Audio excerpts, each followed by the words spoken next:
All-Star selections announced yesterday, and Michael Brantley, for the second year in a row, will be an American League All-Star, third time in his career.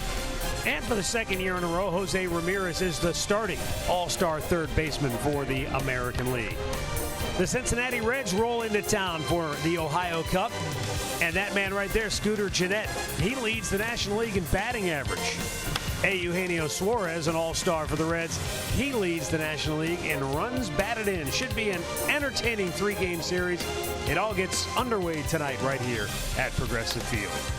Hi again, everyone. Matt Underwood alongside Rick Manning. Don't let Cincinnati's record fool you, or the fact that they're in last place. They have been playing much better baseball of late, so they're going to bring a competitive team in here, no question about that. For the Indians, Francisco Lindor still leading the way. He's going to the All-Star for the third straight time, and he's doing everything right now for the Tribe. You know, every time you think he's had a great season, he continues to get better and better, and this year just proves it.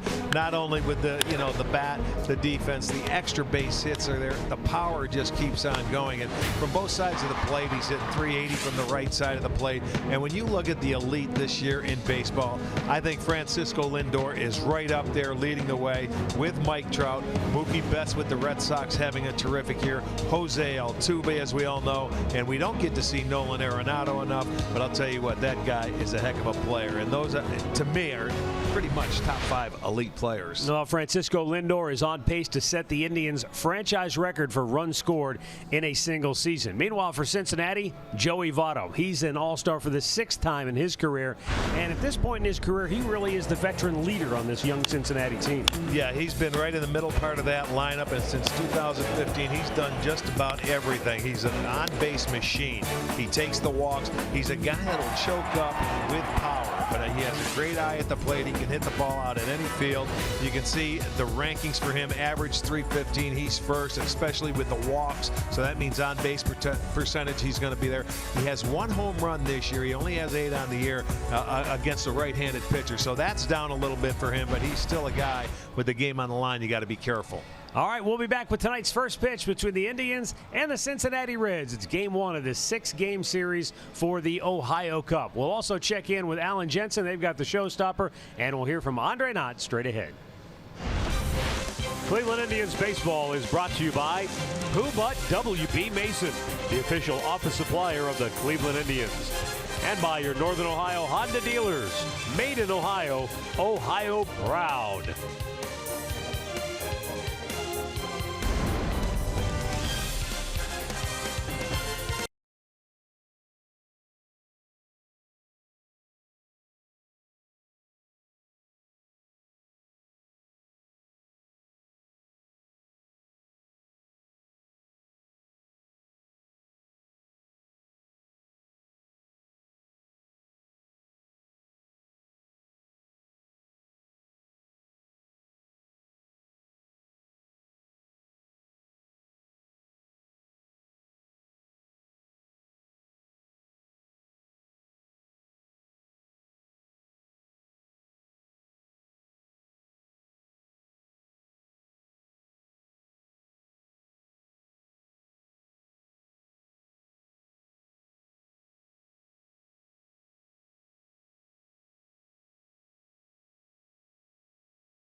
Here tonight at Progressive Field, and also a 6-game season series.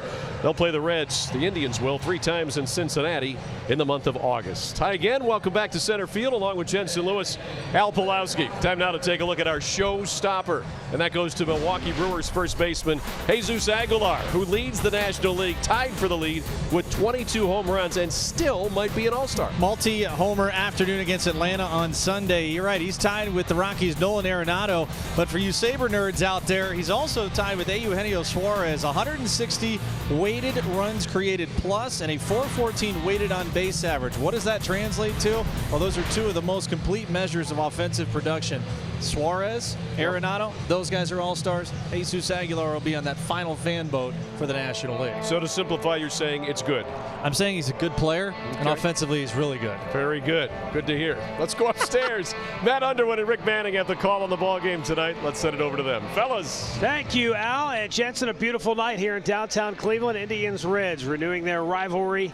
And without any further ado, we go downstairs to our new sideline reporter, Billy White Shoes Johnson. I mean, Andre Knott with our Hear Right sounds of the game. Hey, you got to coordinate, man. You got the little gray. I like got it. A little blue. You have style. You got to coordinate. You styling. Man. All about coordination. And speaking of coordination, the Indians will coordinate 5 guys to Washington, D.C. for this year's All-Star game with Jose Ramirez starting at third base. And for Terry Francona and the guys going, it really talks about what this team really stands for.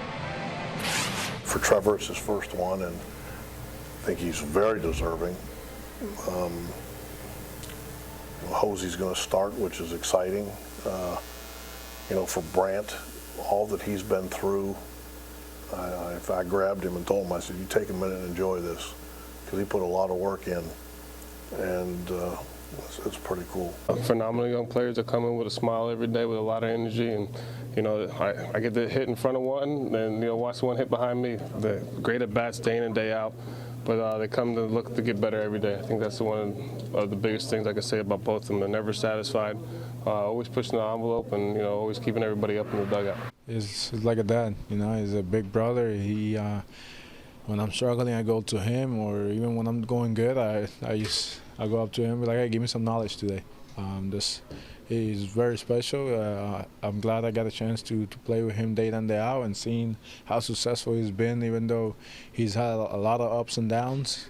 He never backs down from anything. He goes out there and compete day in and day out. I'm very proud of him. The level of player there speaks for themselves, but I think that, I think it's cool to watch him kind of, I don't want to say compete against each other, because obviously they're both home each other do well, but I think that they drive each other too, which is cool. I think that,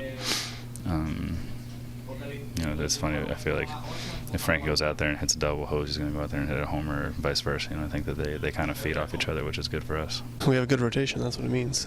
We got Mike Clevenger, I think, is very deserving as well.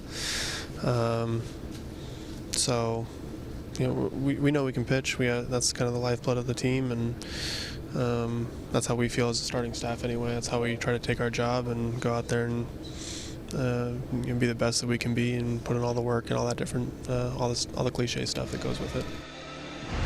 No doubt Kluber, Bauer, very deserving. But how special is it to have your leadoff man, your number 2 hitter, and your number 3 hitter all going to the All-Star game? It's unbelievable. Congratulations to all 5, and it's something very special, and hopefully they can go on and do something very positive in the game. All right, Mike Clevenger towing the rubber for the Indians tonight. It'll mark his 18th start. He's our Northern Ohio Honda starting pitcher. It'll be his 2nd career start against the Reds. He made his major league debut against Cincinnati back in 2016. In his very first start, went 5 1/3, gave up 5 hits, 4 runs, a homer, 1 walk, and 5 strikeouts. But this will be his first home interleague start.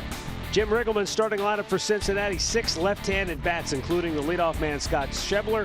Then you've got Jose Peraza, Joey Votto, Scooter Gennett, Eugenio Suarez, Jesse Winker, Tucker Barnhart, Adam Duvall, and Billy Hamilton, the speedster, batting 9th.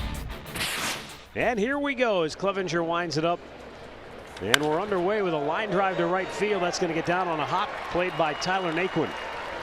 So Scott Schebler, who was just 1 for 12 against Cleveland pitching before that swing of the bat, is aboard to start the game for Cincinnati. Let's check out the Indians defense, brought to you by Dodge. It's going to be Brantley in left, Allen in center, Naquin in right, Ramirez at third, Lindor at short, Kip is at second, Alonso at first, Gomes is behind the plate. Jeff Kellogg calling the balls and strikes. He's the crew chief. James Hoy is at first, Ryan Addington at second, Quinn Walcott down at third.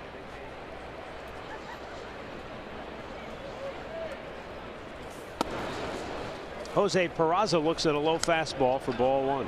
You better be careful on that first pitch. After Schebler hit that rocket, as a team they hit 354 on the first pitch. They've homered more than anybody. Leads MLB, 26 homers, 25 doubles and 4 triples. So you got to make a quality strike.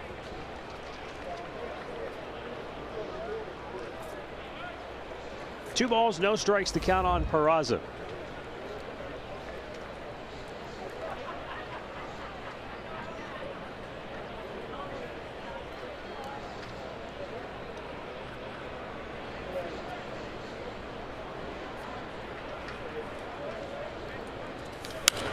And a pop foul. This will probably be out of play, and it is.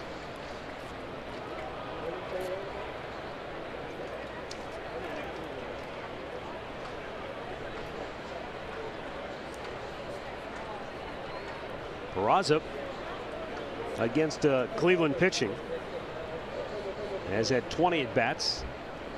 He has 5 singles.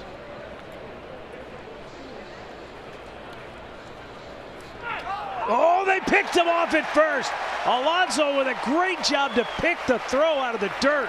And the slap tag on Schebler for out number 1. Well, here's a different start, and here's another pickoff by, they're going to look at it, but by Clevenger. Watch how quick the feet are. We talk about it. He comes back. There's the throw. He's going to be safe, I think. Yeah. I think that the glove went between his legs, and his left foot will get on the base before he tagged the right thigh. So he's called out, but just from that looked like he might have got the foot back in time. So they will challenge it early. You had to figure they got a good look at it, because you wouldn't burn a challenge right off the bat if you didn't have good video evidence. Yeah, this should, I mean, just from that first quick look we had, it looked like he was safe. So it shouldn't take a whole lot of time. Here you go. There's the ball beats him, but you see the foot's on the bag by the time the tag is applied. So I'm going to say this one will get overturned.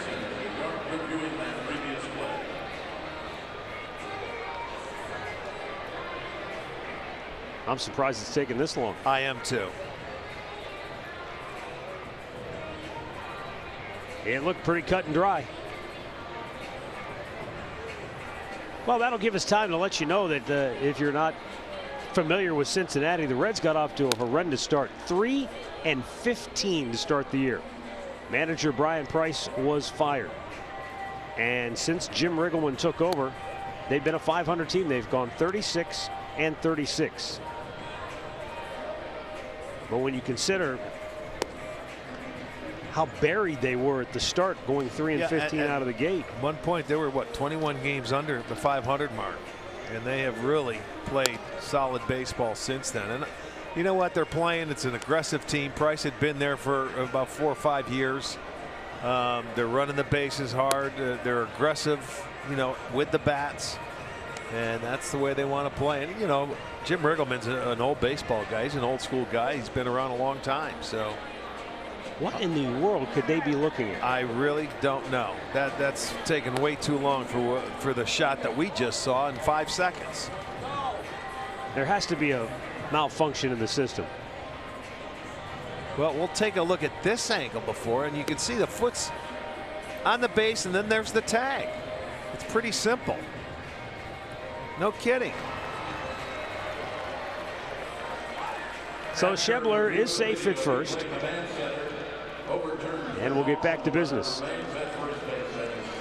In addition to Riggleman taking over for Brian Price, pitching coach Mac Jenkins was also let go.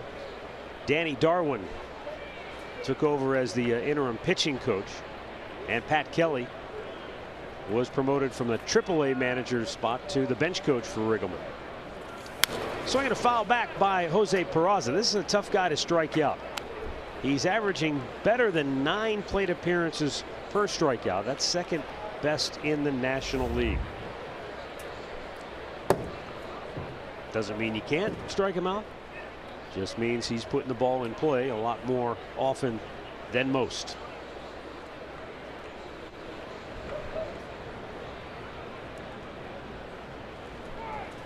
Oh, he locked him up with a beautiful hook. Mike Clevenger with strikeout number 100 on the season. Good breaking ball that just freezes him at the plate. It's a slider. There it is. Nothing to argue about. First time he's seen Mike Clevenger.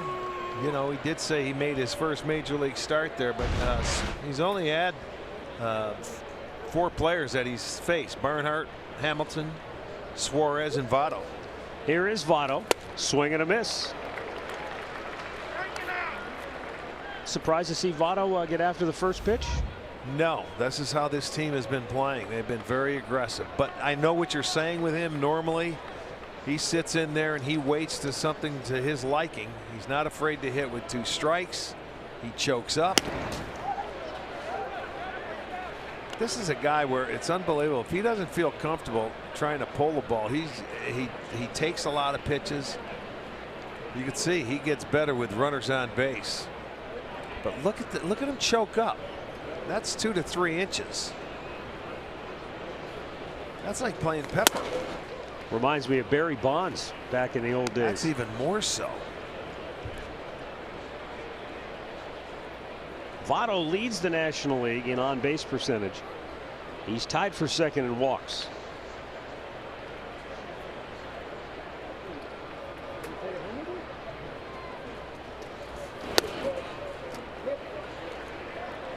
Yeah, rarely will he swing at a pitch out of the strike zone.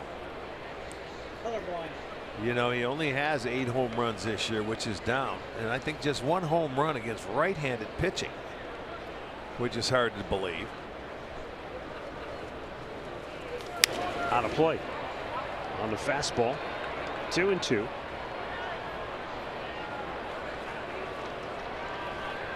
Votto has led the National League in walks 5 times in his career. He's walked 68 times so far this year. Only Bryce Harper with 76 has walked more in the National League. Clevenger's 2-2 pitch struck him out looking with a fastball. Back-to-back strikeouts, both looking. 2 down in the inning. Came inside with a good heater that hits the inside corner. Let's take a look at it on our Nissan pitch tracker. Inside tracer, a little comeback to it. 95 at the belt. Gets the call. Excellent pitch. Both strikeouts have been called.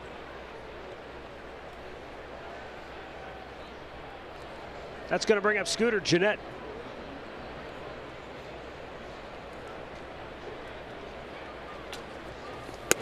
Fastball away.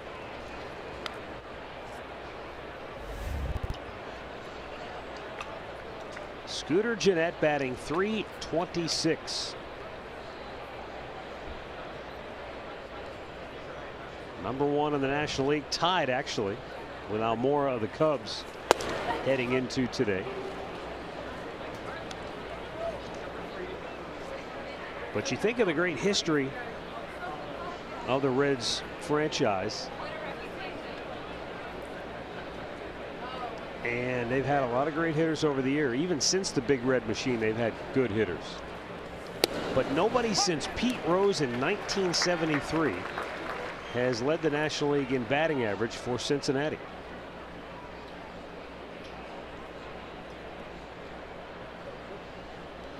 Rose hit .338 that year in 1973 to win the crown. They had a guy named Tony Gwynn in that league for quite a while, just shortly after that. Yeah, you think about the Barry Larkin, Eric Davis. Yeah, oh, they've had some great hitters. Yeah. And they've got some very good hitters on this ball club. Maybe the names aren't because they're not done with their careers, but this team can swing the bat. They're 4th in the National League in runs scored, 3rd in batting average.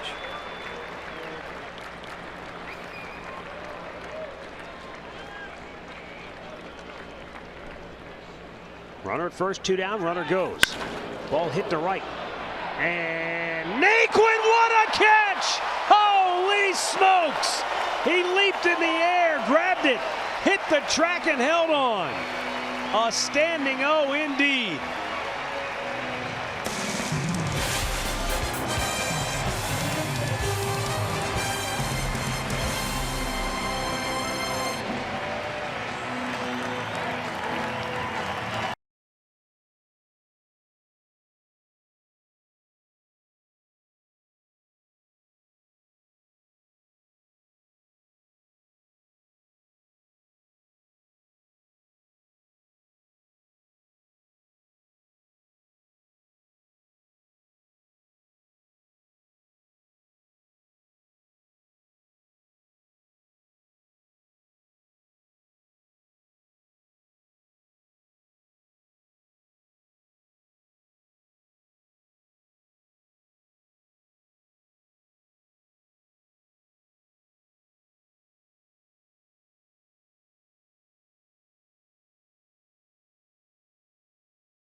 The Northern Ohio Hyundai starting pitcher. He started the year on the 60-day disabled list with a left oblique strain. Made his first start back on June 5th in Colorado, so he's pretty much in spring training. 0-2 in his career, 0-1 in his career, making 2 starts against the Tribe. Terry Francona starting 9, brought to you by Progressive. Lindor, Brantley, Ramirez, Edwin Yonder, Jason Kipnis, and then Gomes, Naquin, and Allen. DeSclafani's first pitch is a fastball strike. Francisco Lindor, a career .412 hitter against Cincinnati pitching with a couple of home runs, 7 runs batted in.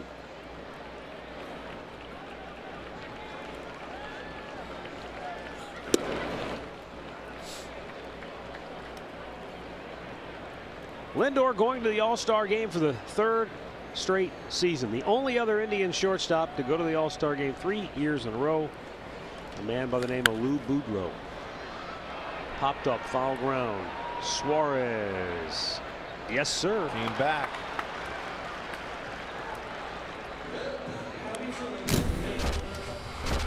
Well, you're not going to see a better catch than this in any ball game. I mean, that ball's over his head. It's going to score a run. He was off and running. I mean, he comes out of nowhere and just flat out dives straight out. It goes into the edge of the glove, and on the track, he makes just a beautiful catch right there. And it got this crowd pumped. It got Mike Clevenger pumped and the rest of this team. That was a beautiful catch. And Michael Brantley steps in.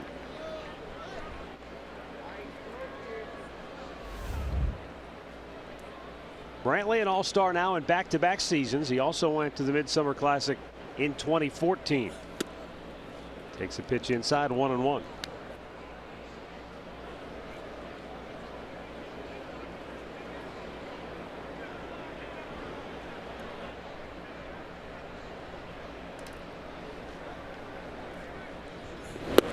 Definitely a mutual admiration society among those top 3 hitters. Brantley feels like it's an advantage for him to hit between Lindor and Ramirez. You heard Lindor talking about how much he relies on Brantley for advice and information. And Jose Ramirez also, in his own way, very much a fan of the top 2 guys in this lineup. Well, it certainly helps when you have guys around you to hit, and those 3 are pretty special. In off the plate and a full count.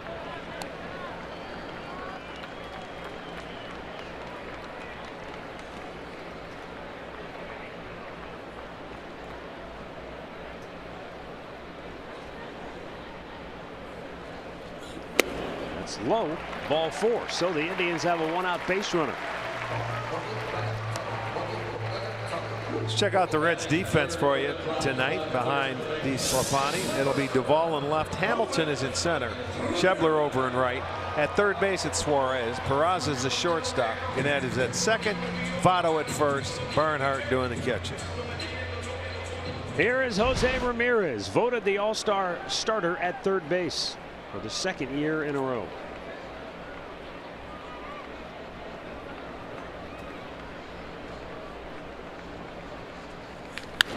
Rip fouled on the right side. I guess that should probably settle once and for all the question of whether or not he's unknown outside of Cleveland, because this is the fan voting.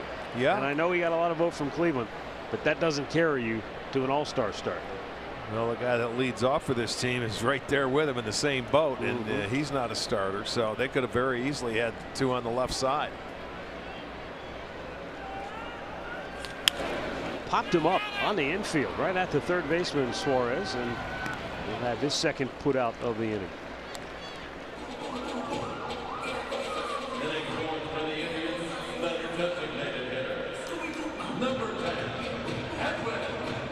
That's going to bring up Edwin Encarnacion.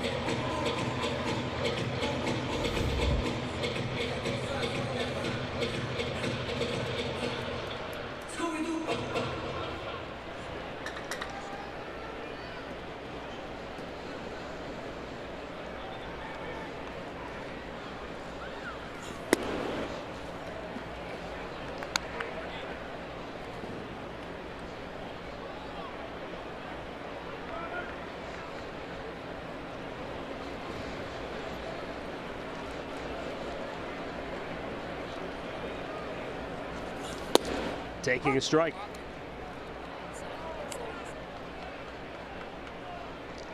Encarnacion broke into the big leagues with the Cincinnati Reds, made his debut back in '05.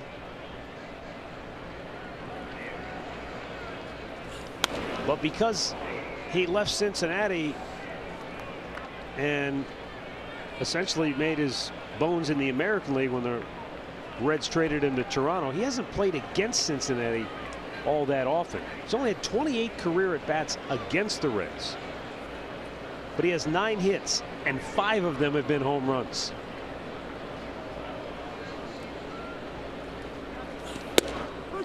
He's out looking, and he doesn't like the call from Jeff Kellogg.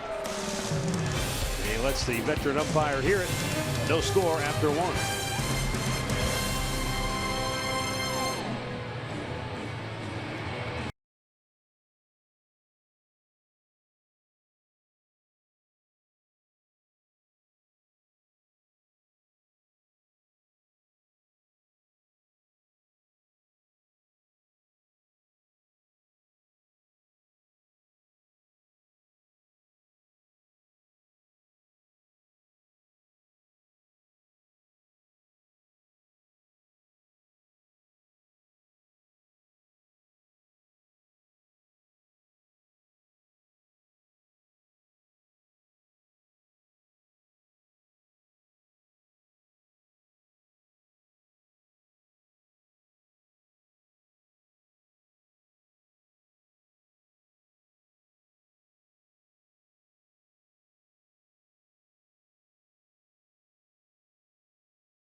The top RBI man is J.D. Martinez.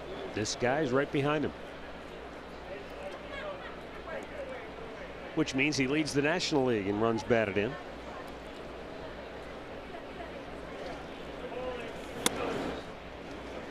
Been a while since Cincinnati's had a man lead the National League in runs batted in. Would you believe Dave Parker was the last man to do it back in 1985, which ironically was the same year Pete Rose broke Ty Cobb's hit mark. 2-0 pitch and a foul out of play. Yeah, this guy has had just a unbelievable season. He spent some time on the disabled list too with a fractured thumb. You know, he missed after he went on the April 9th, went on the disabled list. He missed 16 games. 16 games, and he was off to a great start prior to that. He had played 8 games, hit 2 homers, 7 RBIs, then went on for 16 games and came back and has been on fire. Clevenger puts him on with his 37th walk of the year. And so for the second inning in a row, Cincinnati has their leadoff man aboard. And Jesse Winker will be the batter. Winker serving as the Reds' DH tonight.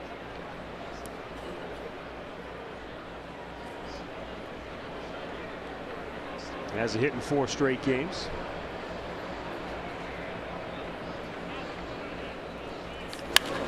Fouled out of play.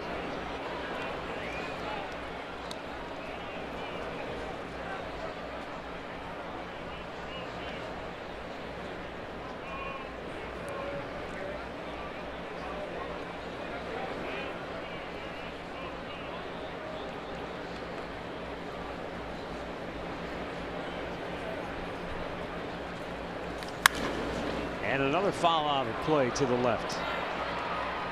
And the count is 0-2. Cincinnati certainly plays in a very hitter-friendly environment. But you can't just discount their offensive prowess based on that. When you lead the major leagues in hits, batting average, and on base percentage, and do the kind of things that they have done offensively, it's not simply just a product of their home ballpark. What that can do, however, is give them a lot of confidence.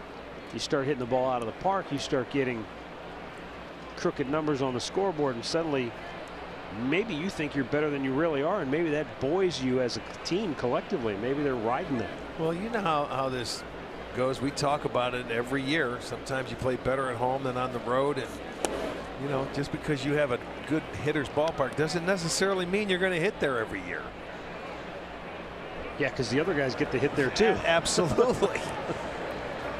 I mean, you just never know. It is a friendly ballpark. It gets warm. You can go the other way very easily, but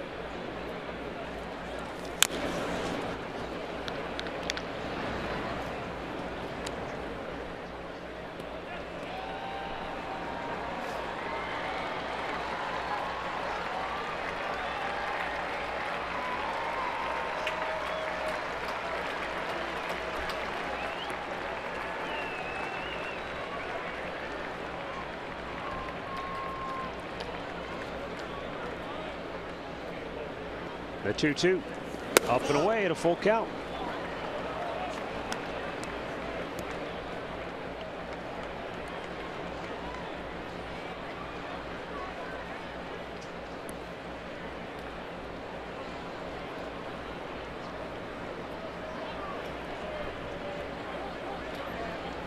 Runner goes, and a chop to first. Easy out for Alonso. Suarez in scoring position.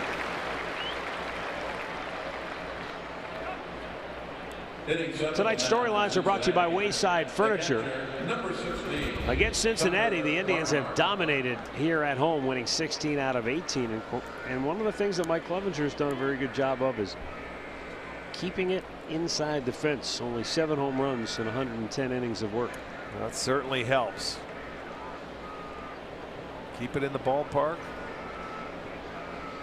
You don't walk many guys. They have to hit their way. It's tough to beat you. Tucker Barnhart gaps one, and Cincinnati's going to take the lead. Barnhart's into second base with an RBI double. It's 1-0 Cincinnati. Just the second hit in his last 20 at-bats for Barnhart. But that's his 13th double of the year, RBI number 28. I said you have to be careful on that first pitch with this Reds club, especially the first time through the lineup. There's a fastball right there. Well, you know what? They're not taking it, and he didn't miss it. He drills it into the gap in right center field. And this is a Cincinnati club that first time through the lineup. They have now, that is 80 doubles. They have 9 triples and 56 homers on the first pitch. So you've got to be careful. I'm sorry, not on the first pitch, but the first time through the lineup. Adam Duvall taking a strike.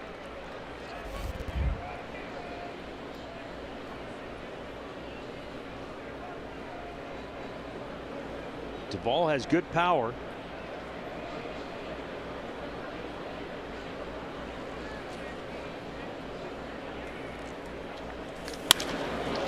He spanks one deep to center. Greg Allen racing back. He's at the wall, and he makes a fantastic catch. He leaped up, made the grab, slammed into the wall, and hung on for out number 2. Yeah, I don't think that ball would have been out of here, but he used all the room straight away. 400 in center. He jumps up, he makes the catch, hits the wall, but it's already in his glove. So a second good defensive play from the outfielders for out number 2.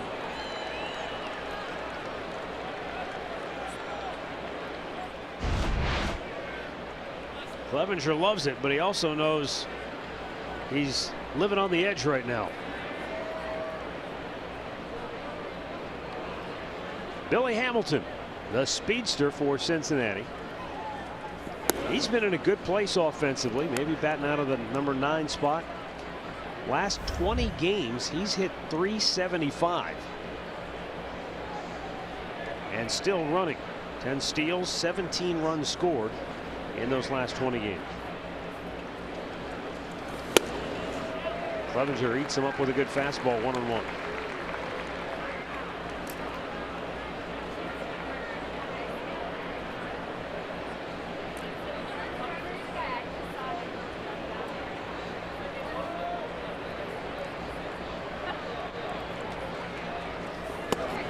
Good pitch. Low fastball outside corner. Gets ahead 1-2.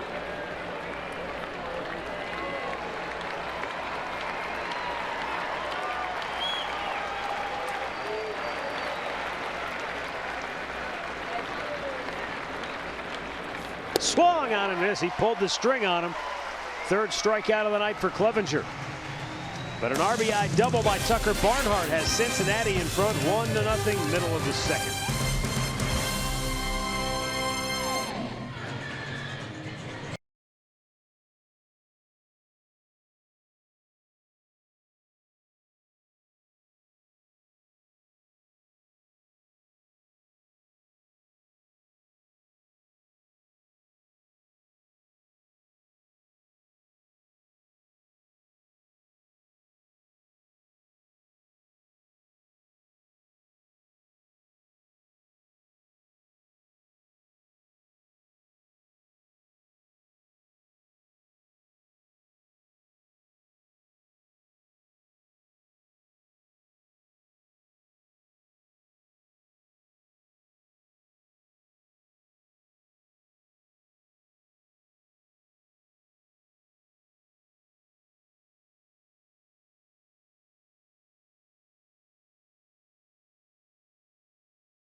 Cincinnati Indians coming to bat, bottom of the second. StatCast, powered by AWS, takes a look at the catch made by Greg Allen. Covered. Yeah, 92 feet. And you know what? That's why a center fielder has to be able to run. Anything that has a little air underneath it, it gives him the speed, time to get out there and get to it if it stays in the ballpark, and he did just that. Here's Yonder Alonso.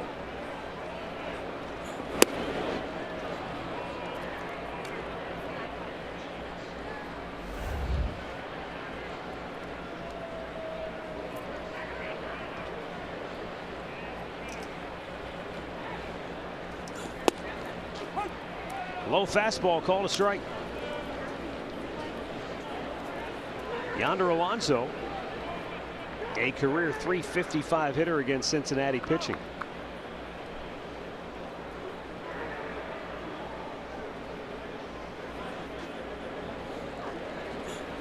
Some of that compiled from his time in the National League with the Padres.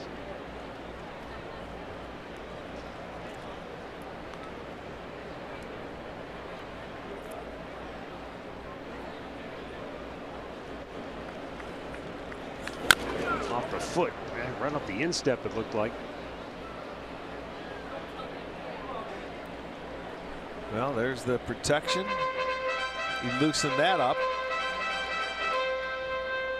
Might have knocked it loose. Well, right. I'm sure it did. Watch. It sure did. Knocked the Velcro right off of it. But that's what happens. You try to pull that ball, that sinker, going down and away, and a lot of times that's where it's going to land, down in that area in the batter's box.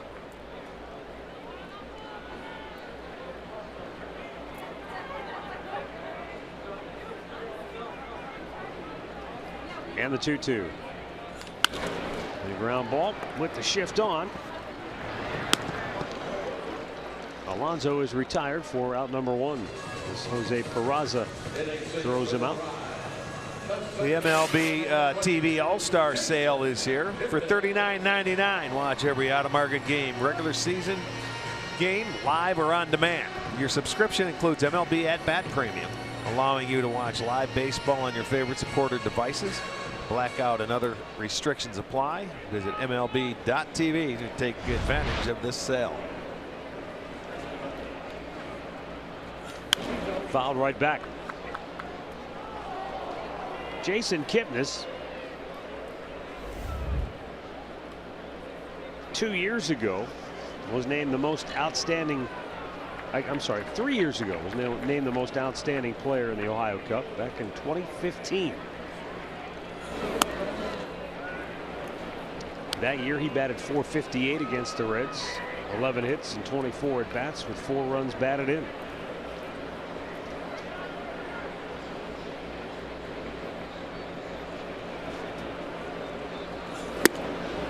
And over the last 3 years, the Indians have gone 11-3 against Cincinnati.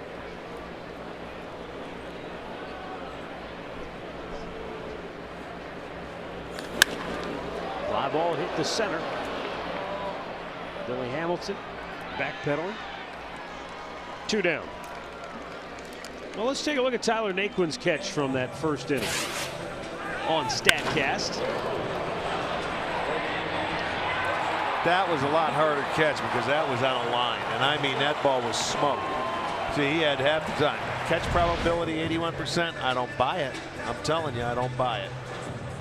That was a lot tougher catch right there. There's no time to react. It's a line drive. And that thing's taken off, and I mean your feet have to be in the proper position before you can make a lunge to catch that ball. You just don't. Oh, I think I'm going to run. You could be on the opposite foot where you're going to jump. I don't buy that catch probability. Sorry.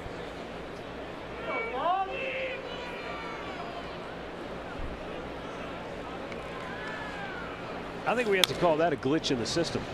It was. Well, it is if you ever played the outfield before and been on a dead run and try and catch something that's going about 90 miles an hour over your head. Probability is I hope I catch up to it, let alone catch it. Swung on and missed.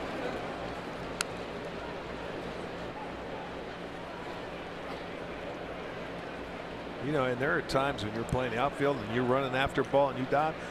Sometimes you'll land and you don't know if you caught it or not until you look into your glove. Gomes slugs it to left. It's going to get down. Duvall with a great diving effort, and because of that, he holds Gomes to a long single. The ball, it just kind of stayed right in front of him and didn't skip away. And so a break for Duvall and a 2-out single for Gomes. Well, you're going to see an off-speed pitch, and yet Gomes went down and hit a great pitch. That ball was out of the strike zone. Shows you what a good low ball hitter he is. And Duvall did a nice job to keep the ball in front of him after diving for it. Because with 2 outs going into the bottom part of that lineup, you're saying, okay, give him a single, but he felt he could catch it. He did the next best thing. He kept it in front and held him to a single. Now Tyler Naquin.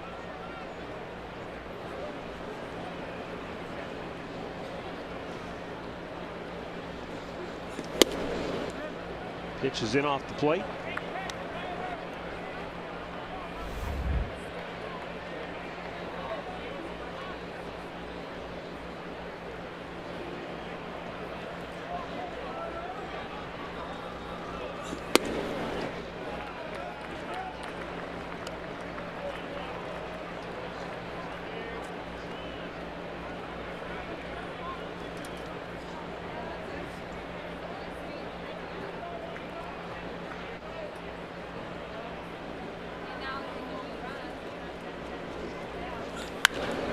Out of play.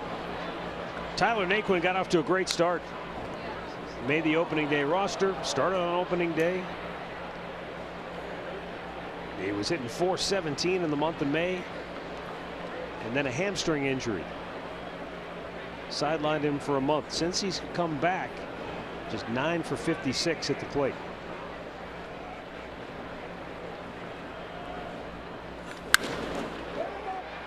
To left field. Duvall, inning over, 2 complete. Cincinnati 1, Cleveland nothing.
Whooping it up on a beautiful evening here at the ballpark. 1-0 Cincinnati, 3rd inning. Mike Clevenger has now joined the 100 strikeout club before the All-Star break. Number 43, Scott Schebler.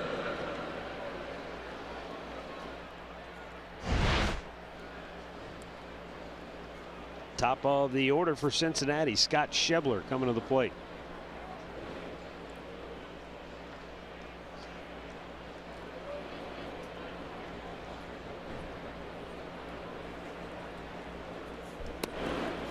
A little breaking ball this time through after he lined that first fastball into right field.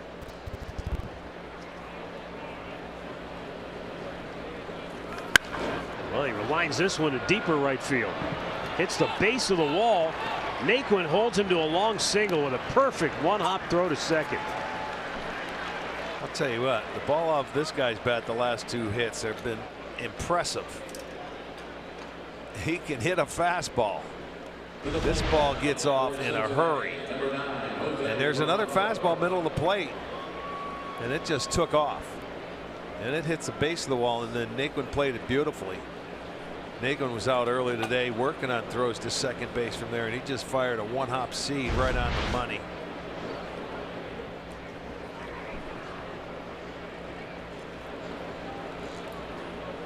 Runner goes, swing and a miss, throw from his knees. It's in time. Lindor slaps the tag on him. Oh, fantastic play on both ends. Gomes, I don't know how he got rid of that ball so quickly while getting enough on it to get it to second base in time. He threw it from his knees, and Lindor held on. Yeah, he got a little help. That was a breaking ball, not an easy pitch. He didn't get much on it, but he just got rid of it quickly. It was accurate enough where I'll tell you, Lindor made a nice play on the backside of that. That throw was into the runner. No, beautifully well done by both guys. It's one of those plays too, when you watch it from afar, you sort of hold your breath. When you see a player extended like that and sticking his arm out there, you just hope he comes out okay on the other end. And he has to get that ball first. So it was, I mean, Gomes had no other choice but to get rid of it like that. He couldn't stand up, or he would have been safe easily. And it was not an easy pitch to throw on. I'll tell you, he used to throw like that a lot of times down to second base and wouldn't stand up and get out as Thurman Munson. And he'd just sort of make a sidearm throw and just it would be on the money all the time.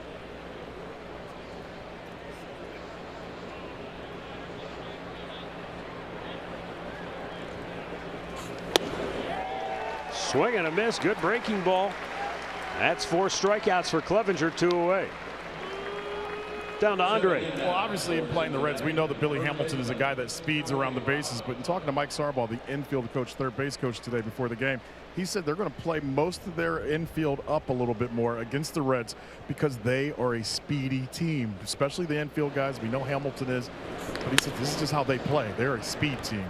Well, Lindor going to throw out Votto, and the inning is over. Middle of the third. Cincinnati 1, Cleveland 0.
Whooping it up here at Progressive Field as we kick off the Ohio Cup.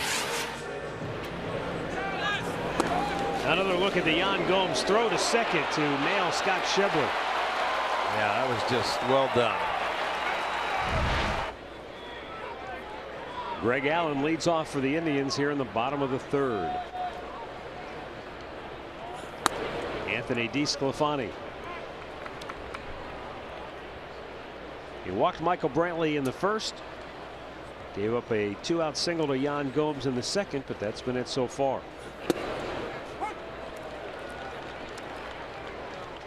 Both DeSclafani's starts came in 2015. May 23rd. That was here. And the one in Cincinnati, July 18th.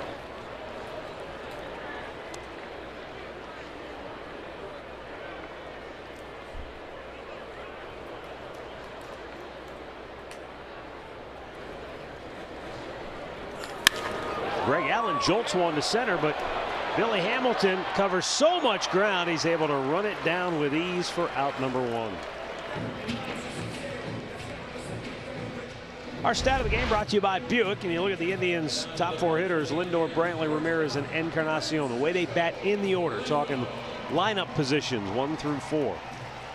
They have combined for the 3rd most homers, extra base hits, and runs, 2nd in runs batted in. But how about the strikeouts? The fewest. Yeah. Well, these guys have a knack. Brantley doesn't strike out. He's a good 2-strike hitter. Lindor, he can put the ball in play, and Ramirez is the same way. These guys are good 2-strike hitters. They're not afraid to, get to 2 strikes.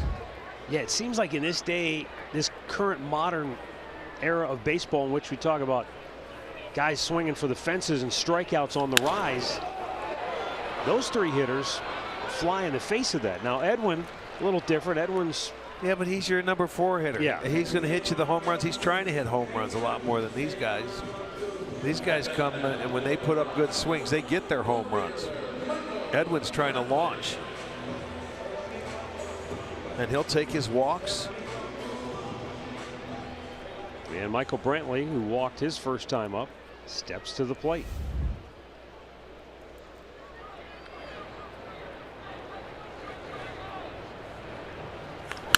Pulls that over the bag and just foul.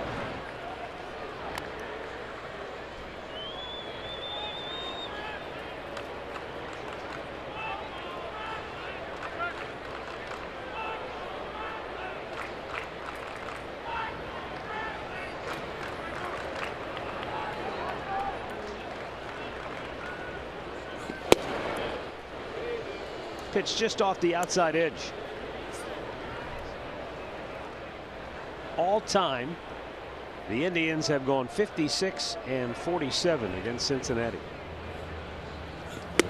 Tied him up. Good pitch. Yes, it was a good pitch. Fastball in just a bit off the inside part of the plate, and it looked like it had a little movement to it. Look at it, it stays there, and boy, that was an excellent pitch. He's been trying to do that to a few of the left-handers here.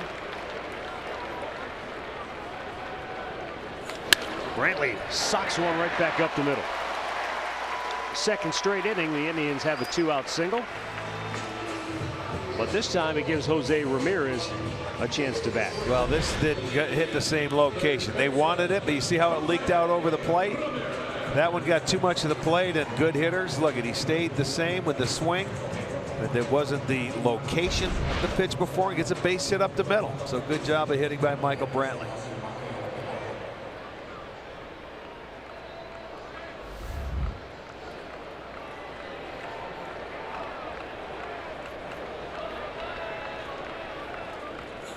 In the dirt, good block by Barnhart. That pop-up on the infield, first time up for Jose Ramirez. Sort of an un-Jose Ramirez-like at-bat. But for whatever reason, when he's faced Cincinnati, they've pitched him tough. He has 9 hits and 53 career at-bats against the Reds.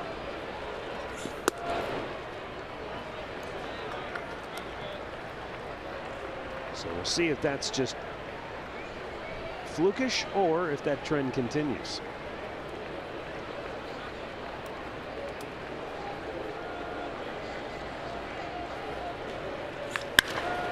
It goes off the glove of Votto. A barehand grab by Jeanette, and he's out at first on an incredible play by Scooter Jeanette. I want to see, they may look at this again. That was a tremendous play to just barehand it. Boy, oh boy, it went off the glove of Votto. And if he did get him out, that was, boy, what a play. Watch, he's going the other way. He's safe. Well, I thought so too. I didn't even look at the replay. I thought he was safe. They're going to challenge it.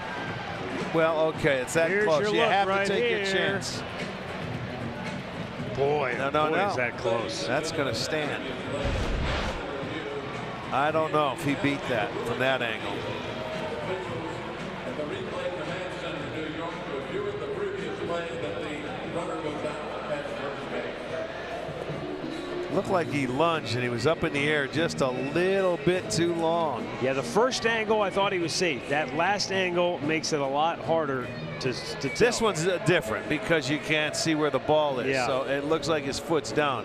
The other way, I don't think his foot is down. I think it's in the air. See him lunge, and I don't think they'll turn that because you can't see convincingly with his foot there.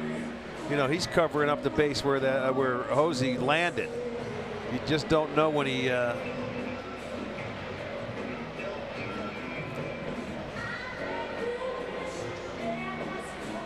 boy, what a Jeanette, what a great play that was. Barehanded going the other way just to get a throw off. Yeah, it stands. So the challenge denied. The Indians are out of challenges, and the inning is over. Terrific play by Scooter Gennett. 1-0 Cincinnati.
Here at Progressive Field, 4th inning.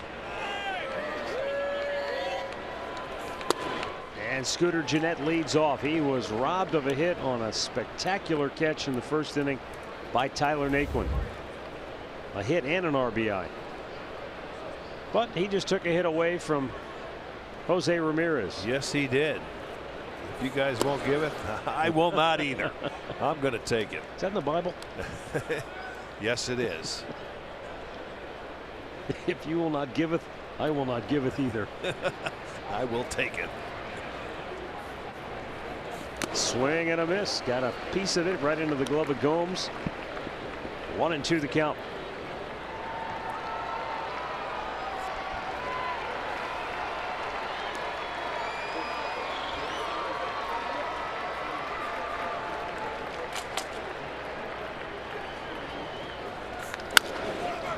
And a ground ball foul. Come on, Freddy.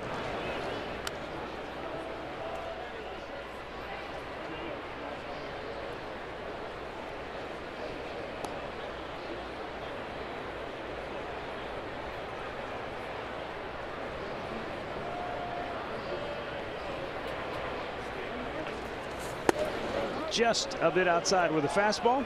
2-2.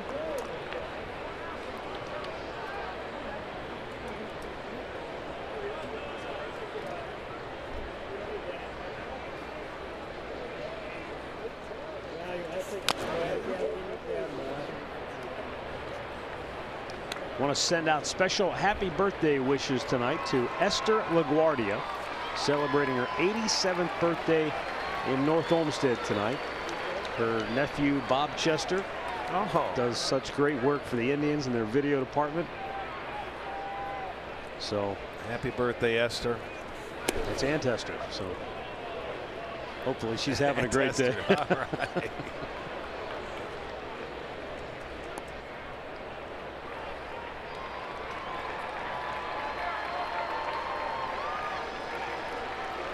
Tough out.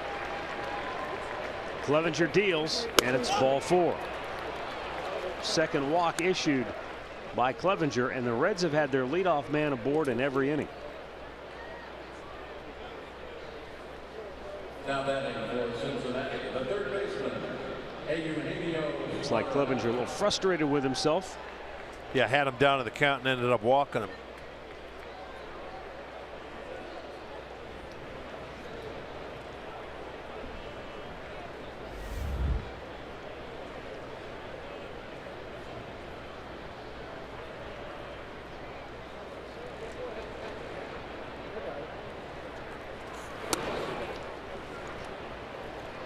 Just missing with the breaking ball.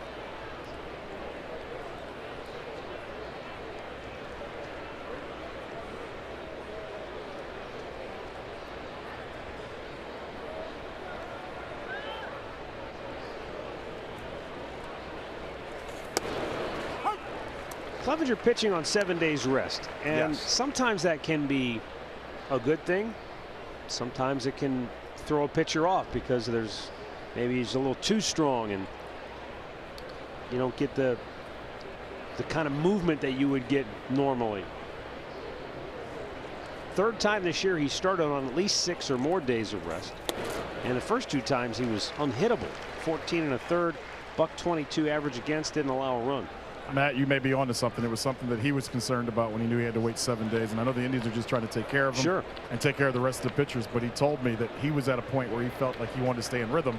But he's Ted. He goes, in the pecking order, I'd go when they tell me to go right now.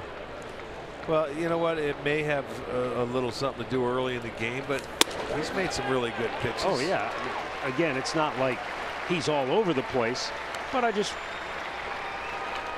curiosity stake wondering how does that affect a pitcher, you know. I'm talking about not the mental part of it, just the physical part of it, you know. Well, for sinker ball pitchers, I would say it would, you know, it could Big hurt difference. them more Big because difference they there. depend on movement. Yeah. And as you always say, they're creatures of habit as well, right? Yeah. True. And Clev, you know, as we know, he can't wait to get out there. Well, and you know what? It's a long year, and they're trying to protect everybody. They want Kluber to, you know, back off, and they've logged more innings than any starters going on. You know? Arch, I'm glad you bring that up because we talk about that, and that's a great story in the media. They are throwing more pitches. We talk about it with Kluber, but I got to tell you, being around those guys, they want that. They want to pitch. They all feel good, and I think, you know, that's a good thing. But I think the Indians are doing a good job in trying to control it as well. Well, they will come August and September. Right. And I think that's what Carl Willis's main statement to all these guys are, especially the club, because he hasn't put 200 innings in. Right. He wants to get to 200 innings, and he's telling them, just trust me and believe in us, and we'll get 200 innings is one thing. Playoffs is another. Because everything is magnified, and you're getting yourself geared for playoffs. You're not just getting geared for 200 innings. You know, and Matt hits on something else. We know Clev is like a bulldog, and it's hard to harass him or corral him at times. Well, yeah, you don't want to leave it out there in September. You want to be ready to go. Bingo. You want to have a little extra when you go into the playoffs, man, because, you know, every pitch is magnified when you get into the playoffs. So, you know what? They're just, you know, being diligent and, hey, just back off a little bit. I know it may cost you a little control. Doesn't matter, but he's got to go through it. Yanked fair, right field.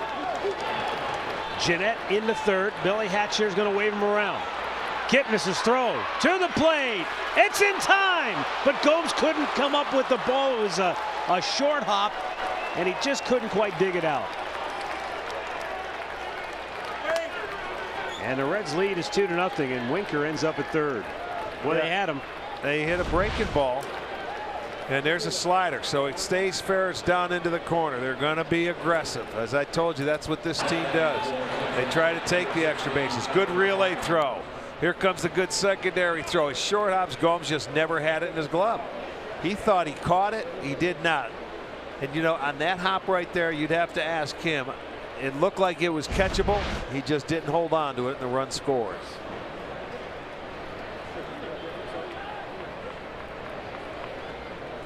Infield in.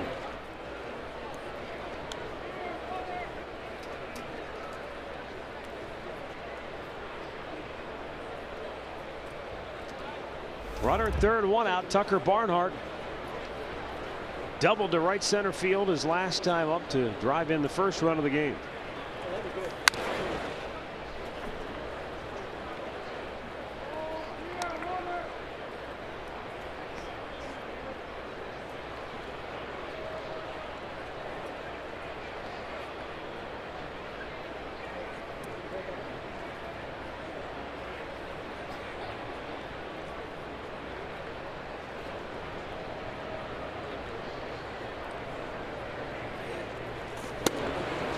Good fastball inside corner.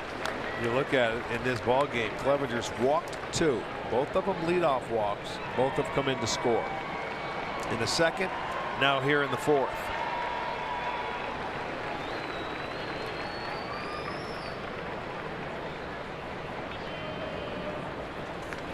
There's another ball socked into right field, a base hit, and another run home for the Reds. It's 3-0.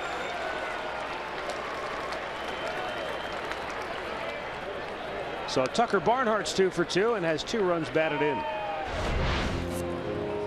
This is a breaking ball that they catch up. That one stayed upstairs. That one was very hittable, and he did not miss it. So he's put a couple of good swings on the ball today. And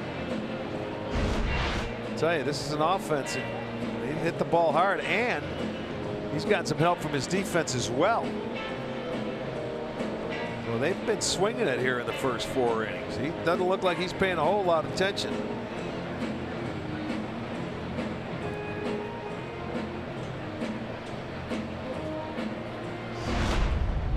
You know, it's 3-0, but here's one that saved a run here without a doubt. Back in the second inning, or excuse me, the first inning, get out of it, and then Allen makes a nice running catch up against the wall when they had a man out in the second inning. Throw him out at second base. But the defense has been up to the challenge. They still hit the ball very hard. They have 5 hits and 3 runs.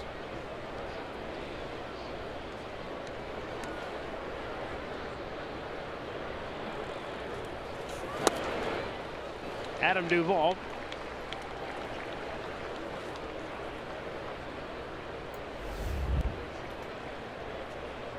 He sent Greg Allen to the wall in center field in the second inning, and that definitely saved a run.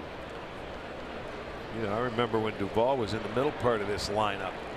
Was it last year or things like that? And now he's hitting 8th for this ball club. So that goes to show you the kind of offense that they can generate. Well, he was hitting $186 19 games ago. That'll drop you in the order.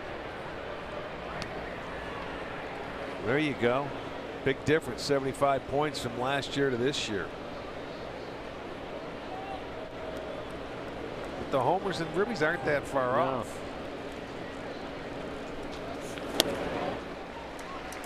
He has quickly erased 6 strikeouts for Clevenger, 2 down in the inning. And back now for the Reds. A well-located breaking ball here that he gets Duvall to chase. That's where you want it down. Out number 2 here in the fourth. Both coming on strikeouts. And Billy Hamilton, who struck out his only time up.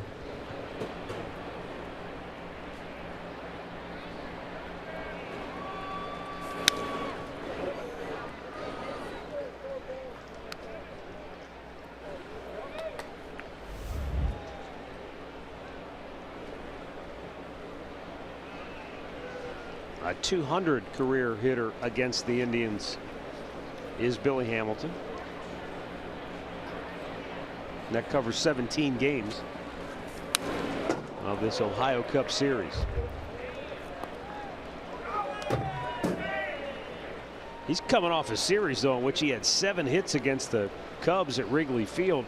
That's his highest total in a 3-game series.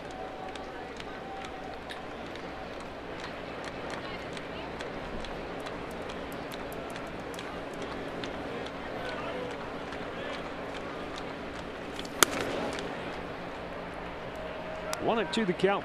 This may be a setup pitch there, that fastball up and away, because he got him with the breaking ball down in it last at bat. See if he comes back with that pitch here.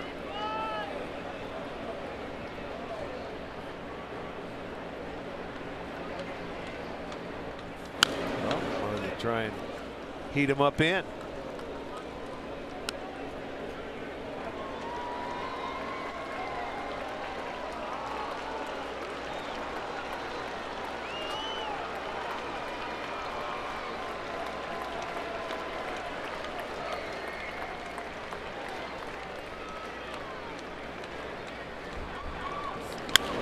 It's a pop up to left.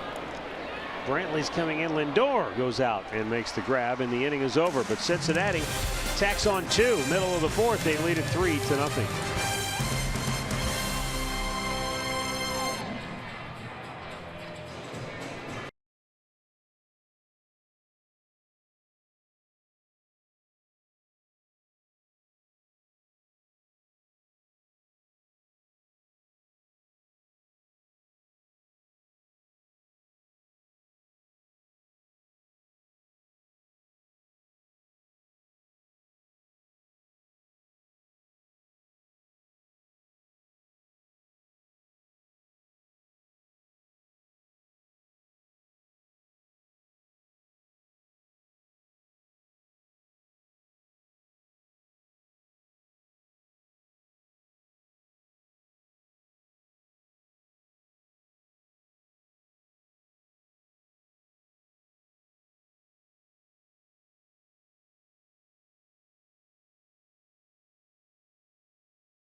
Indians 5 All-Stars. First time for Trevor Bauer.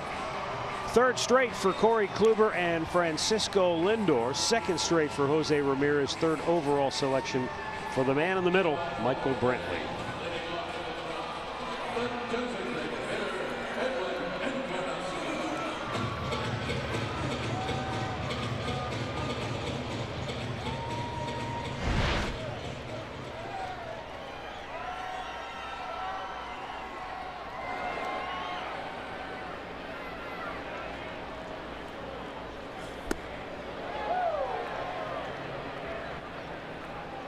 Well, the Indians offense is in need of a jolt.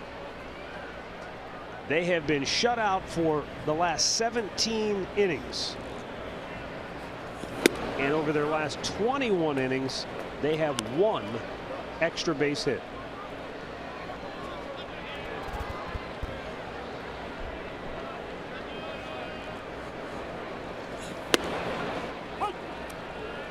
Two and 1 the count on Edwin. Called out on strikes to end the first.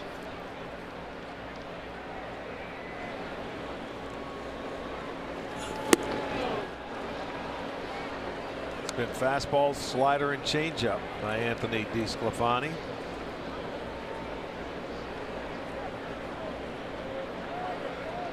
You know, in his last start here, as I told you, it was in May. He went 7 innings and only allowed 3 hits and 1 run. 1 down. Well, the New York Yankees will be in town for a 4-game series. That'll all start Thursday night. 12,500 fans will receive a Carlos Carrasco's Players Weekend bobblehead. That's courtesy of KeyBank. They'll be providing fans with exclusive experiences and giveaway throughout the series as part of KeyBank Hassle-Free Weekend.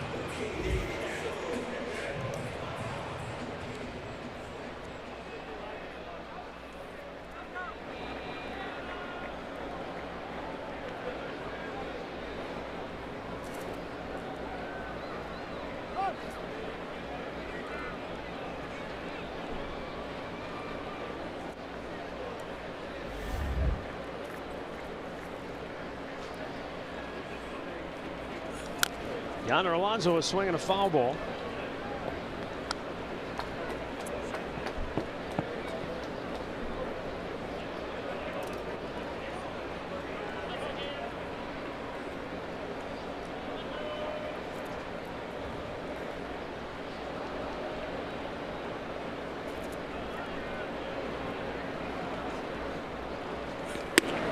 In off the plate. He has used that fastball, though, effectively inside to the left-handers. Either makes a perfect pitch in there or just goes in off the plate just to loosen up the outside part.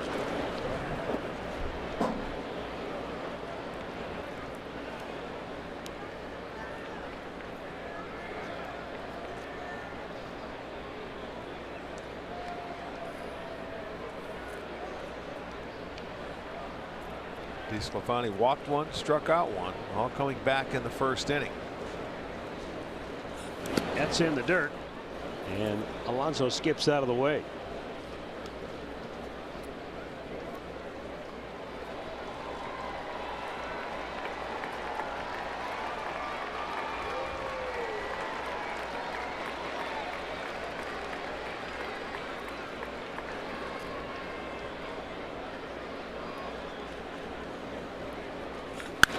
Rope foul.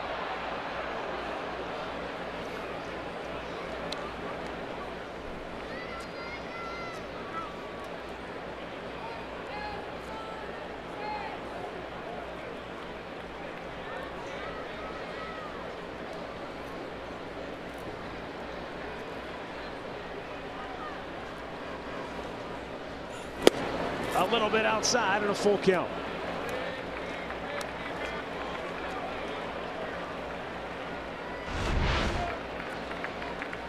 He wanted it checked, and it was close. He said no.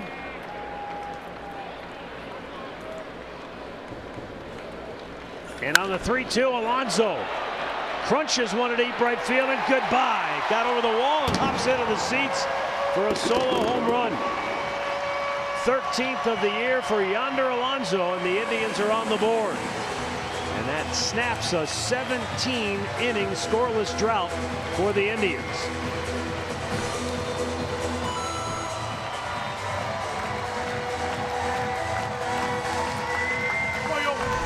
His 13th home run.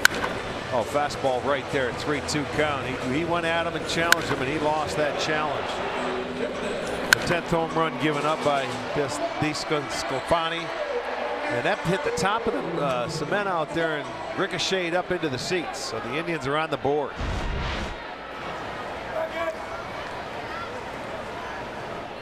And now Jason Kipnis. See if that's the kind of jolt that can wake this offense up.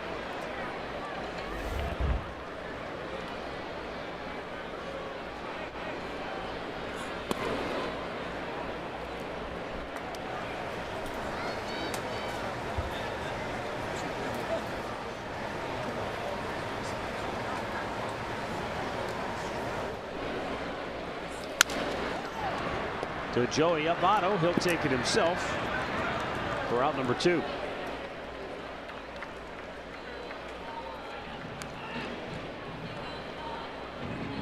It's not like the Indians have been facing the likes of Garrett Cole and Justin Verlander and Chris Sale and the elite here of late. We're talking about Brett Anderson yesterday.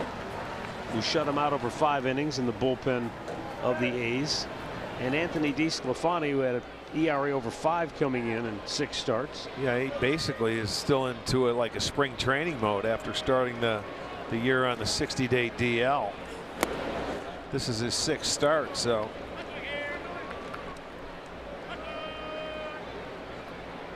Why do you think Or these 7th start, I should say. These guys who are certainly not front of the line rotation guys, why are they having so much success? You make pitches, sometimes as hitters you get yourself out. Indians get on the board. A home run by Yonder Alonso. It's 3-1 Cincinnati through 4.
Kia Sorrento, the perfect getaway vehicle.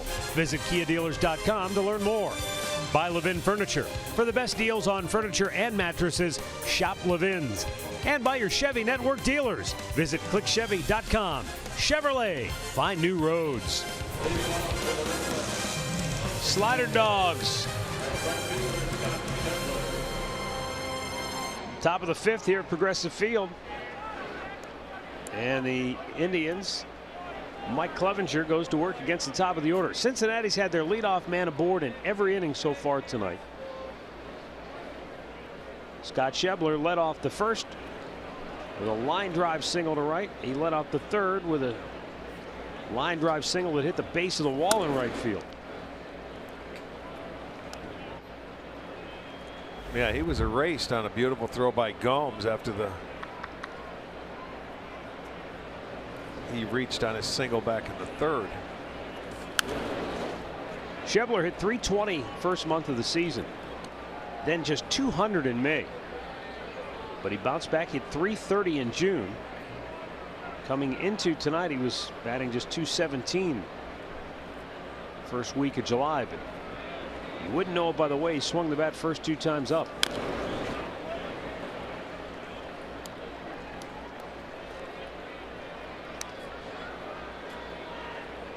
Well, he hit 2 fastballs, and I'll tell you, he didn't miss them.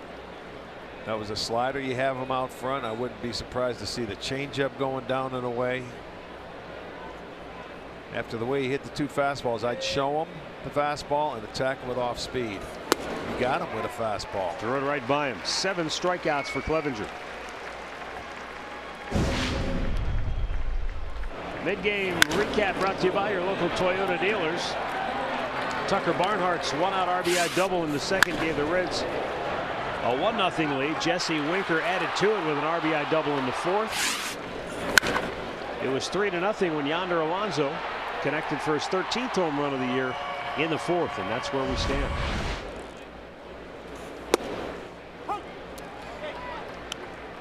Yeah, that's the first leadoff man he's retired, so He needs to throw from out of the full windup for a little bit. He's been out of that stretch almost all night. Right field near the line, and this is a foul ball. Jose Peraza, one of the toughest guys to strike out in the National League this year, has struck out twice already here tonight. So Mike Clevenger has had his number, struck him out looking in the first, got him swinging in the third. And the adjustment he's trying to make is that slider that he's been able to get him on both times tonight. He says, oh, I'm going to just wait and take you to right field. They go out there off the plate. He couldn't reach it. He has the hat trick. Clevenger has struck out 8 Reds on the night. Isn't that amazing? You say this is one of the toughest guys to strike out. He goes down 3 times and doesn't look very good doing so. And every time he's been able to strike out, it's been on that slider. That one was way off the plate.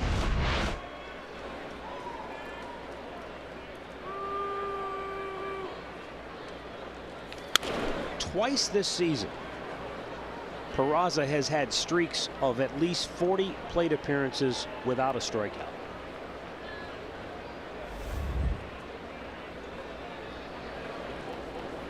But Clevenger has had him all tied up in knots here tonight. Joey Votto, meanwhile, 0 for 2, is in the hole 0-2.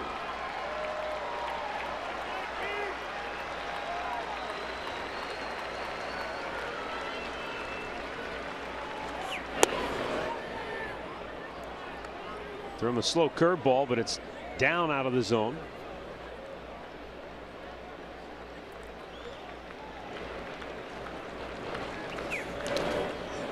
Another ball in the dirt. It's not an easy guy to get to go fishing. He's got such a good eye and a good patient approach. He can wait on the ball with the best of them. In fact, it's almost, you can almost set your watch to it. Every year in spring training, we do one of those first games against the Reds. We do the first Invariably, he will foul a ball off that's almost in the catcher's glove to the left side somewhere. Just wait. It's by him. It's almost in the catcher's glove, and he'll just flick the bat and foul it off to the left somewhere.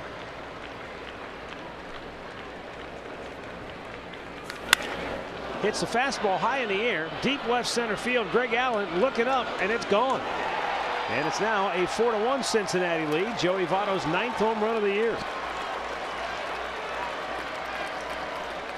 That's his 14th career home run against the Indians. Well, you could see the power, and he waited and waited and waited and hits the ball the other way. His 2nd home run off a right-handed pitcher this year. There's a fastball right there. He waited on it, and he got good elevation to it, and that ball carried out of here.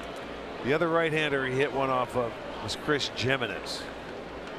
How about that? Not a pitcher. Right. How about that is right.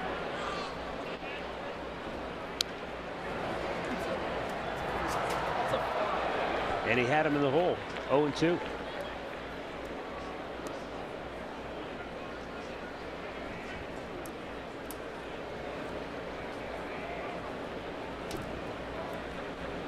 So they were able to answer that run that the Indians put on the board in the bottom half of the 4th with a 2-out home run.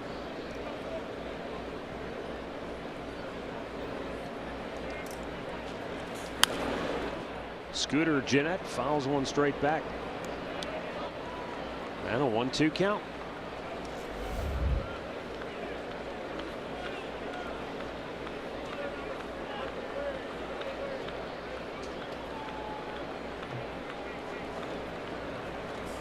Threw it by him. 9 strikeouts for Clevenger. But Cincinnati has been able to come up with the timely hit tonight, and they lead it 4-1.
Indians Live for the Tribe Report presented by GMC.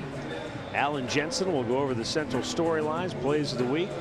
Tribe's 5 All-Stars, Cody Allen's record save, and the plays of the week, as I mentioned, all coming up on the Tribe Report tomorrow after Indians Live.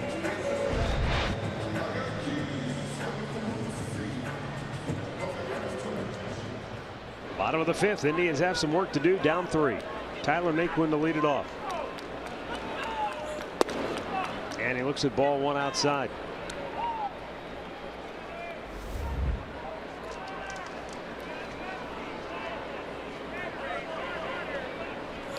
There's a line drive single into left field, and the Indians have their leadoff man aboard for the first time tonight. Time for a game break. Here's Al Pawlowski. All right, Matt, Rick, the Reds play in the NL Central with the Milwaukee Brewers. They're having a good year, and this guy's having a real solid year.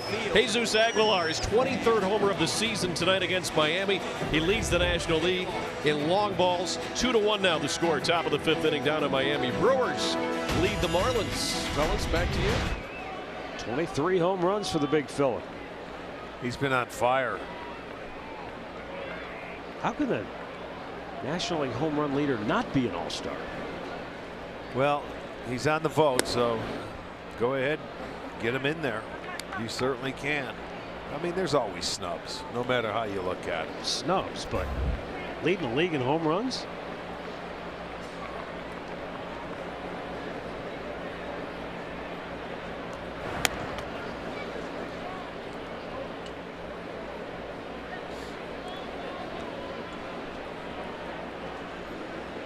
How did Blake Snell not make the All-Star team in the American League? Who did Tampa? Well, their catcher Ramos is the starter. Oh, that's right. He's the starter for them. Yeah.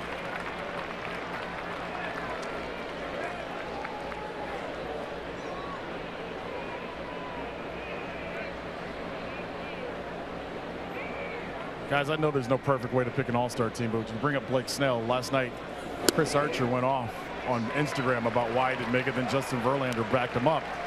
But, I mean, how do you change it, and how else do you get all the guys that are deserving How on much that all-star input team? does A.J. Hinch have in that? That's a good question. But I know I know Verlander and Chris Archer went out of their way last night to say there's no way in the world Blake Snell shouldn't Well, make the team. you know what? You can.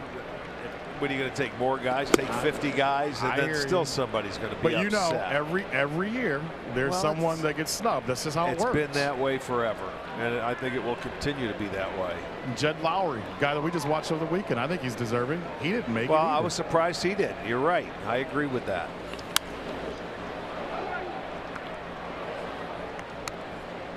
Who did the A's get selected? One of their bullpen guys. Trainer, yeah. Yeah, their closer.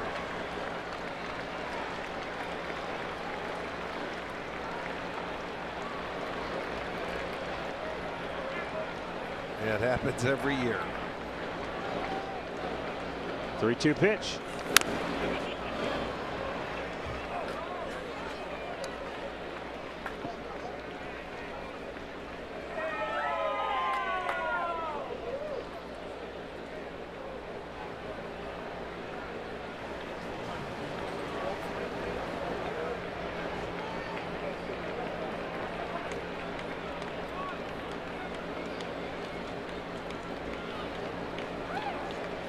And a 3-2 ground ball to the second baseman, and the Reds turn 2.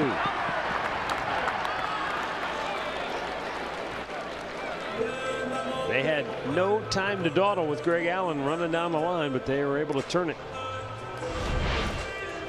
Yeah, they chose not to start the runner, so it hits right at the second baseman, and they turn it. They get him by a whisker at first base, but they get the double play.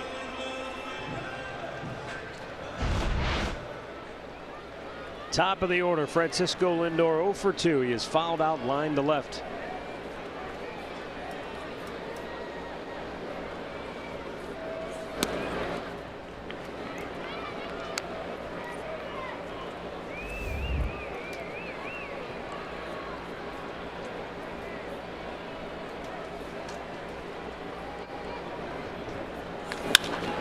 Lindor with a fly ball to deep center field. Back goes Hamilton, making the catch shy of the track, and the Indians are out here in the 5th. And it remains Cincinnati 4, Cleveland 1.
Trevor Bauer against Sal Romano. Indians Live kicks off our coverage at 6:30, followed by the first pitch at 7.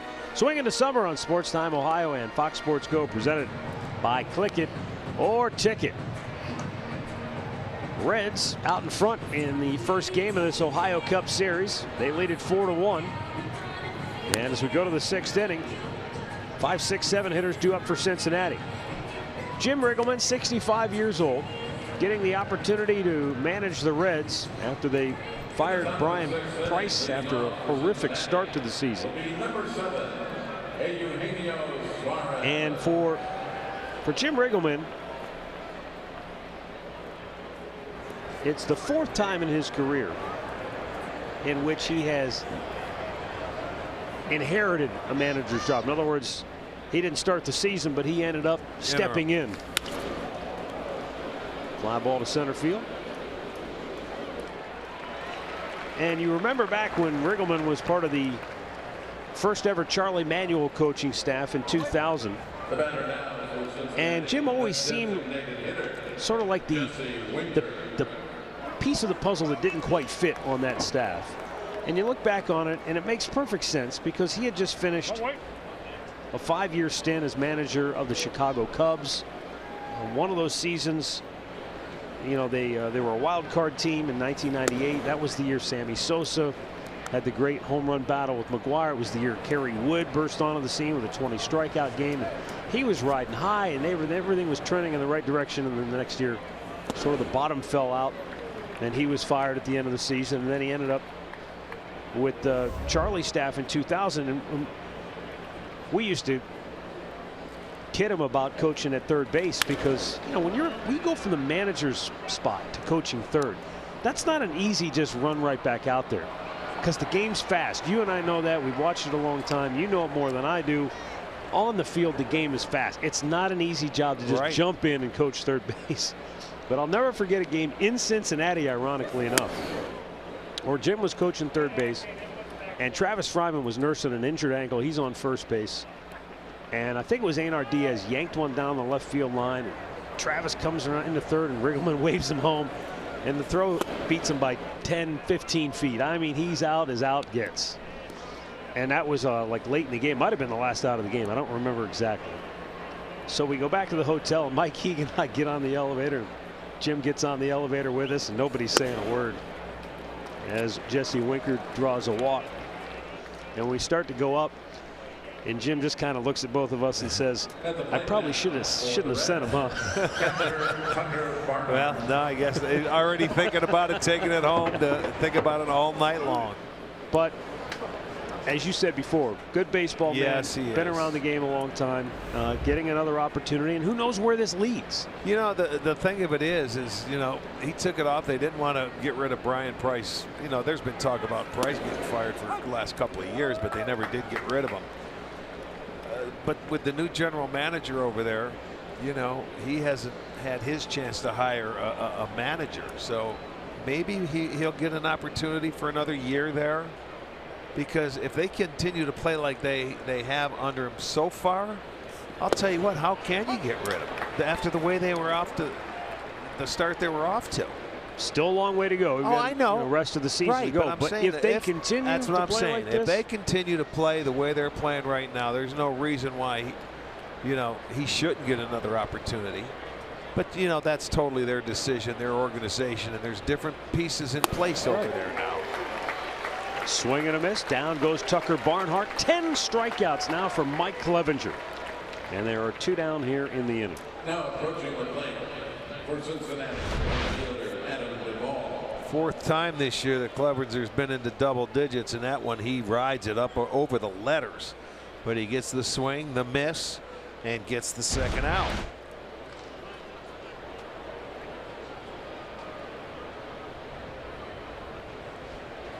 Adam Duvall 0 for 2.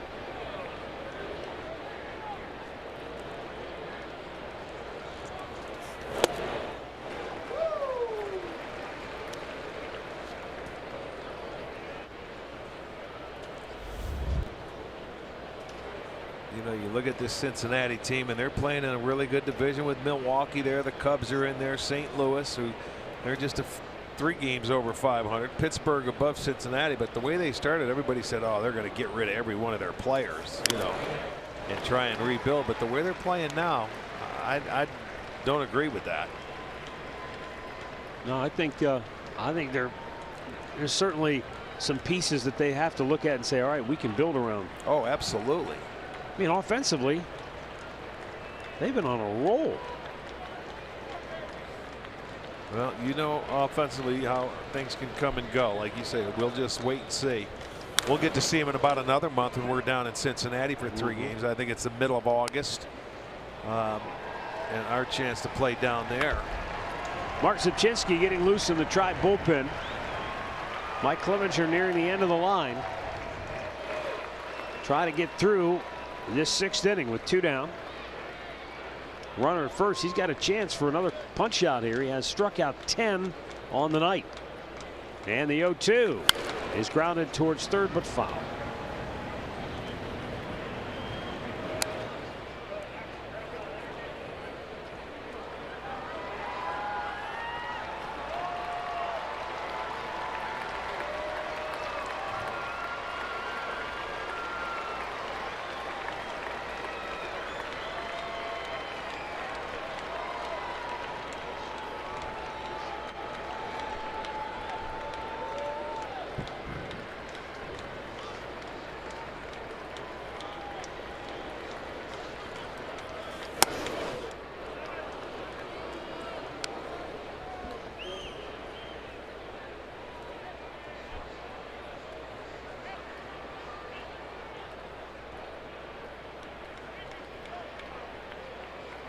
Duvall flied to deep center in the 2nd. Struck out swinging in the 4th.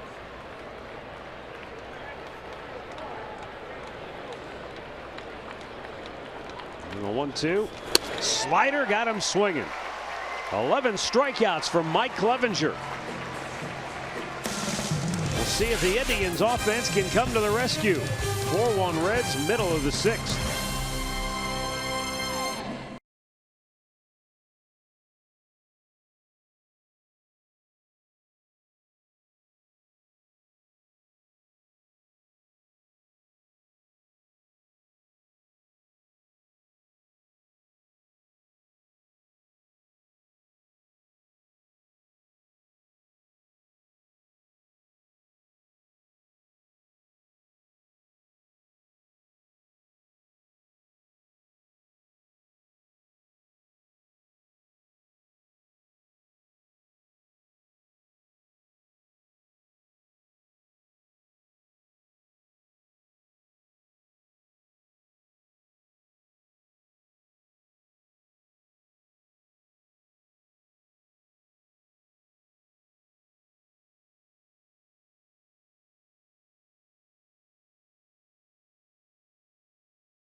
by sharing a photo or video with hashtag HatsOffForHeroes. For each post, T-Mobile will donate $1 to support veterans.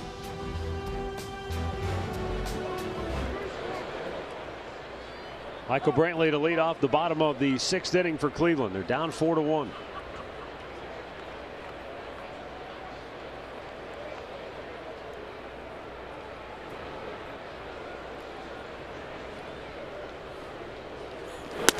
Breaking ball misses outside. Brantley's been on twice tonight, a walk and a single.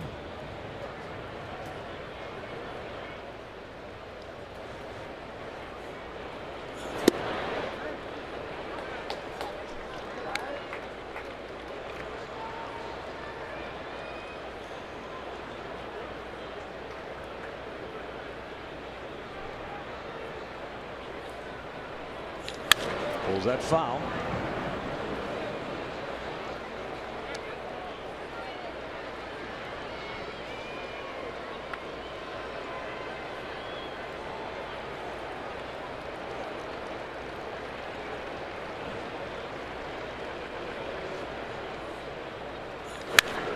Yanked foul again.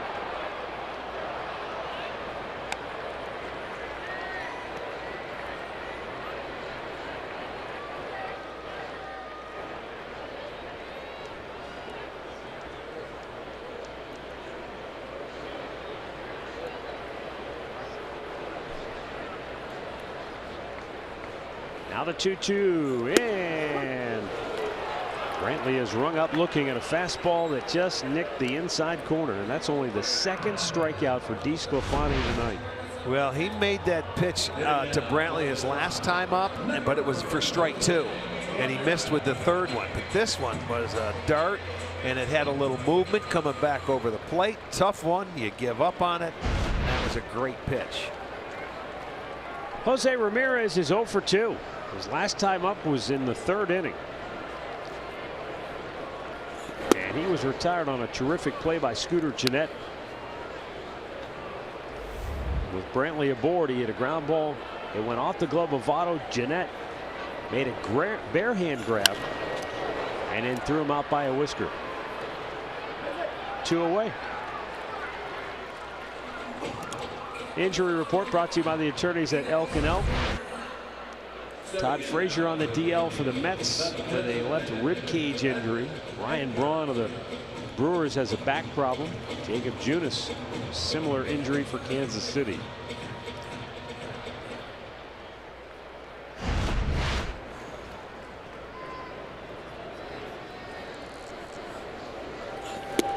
Edwin Encarnacion, a swing and a miss. He's 0 for 2.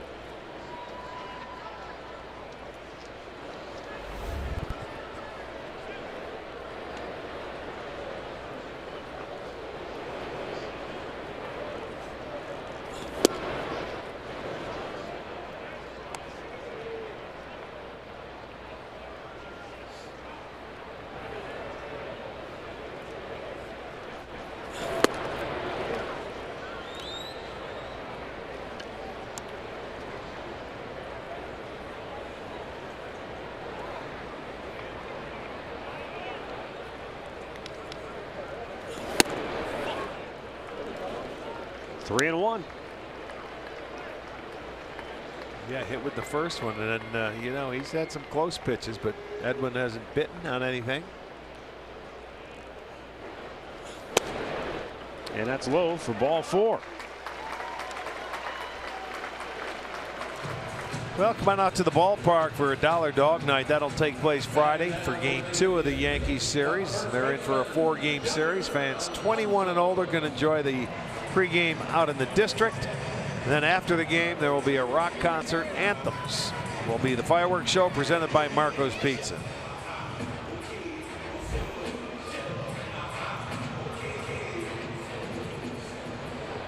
Yonder Alonso's home run on the 4th inning got the Indians on the board tonight. It snapped a 17-inning scoreless drought for Cleveland. That stays fair. Inning over. We'll go to the 7th. 4-1 Cincinnati.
Visit buyatoyota.com.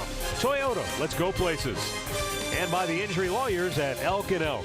Proud partners of the Cleveland Indians. Call 1-800-ELK, Ohio.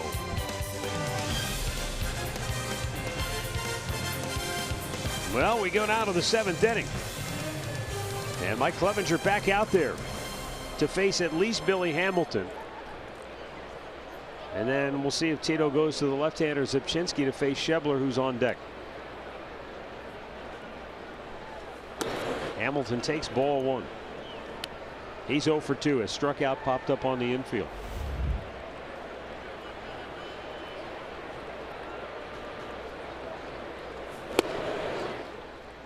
One and one to count.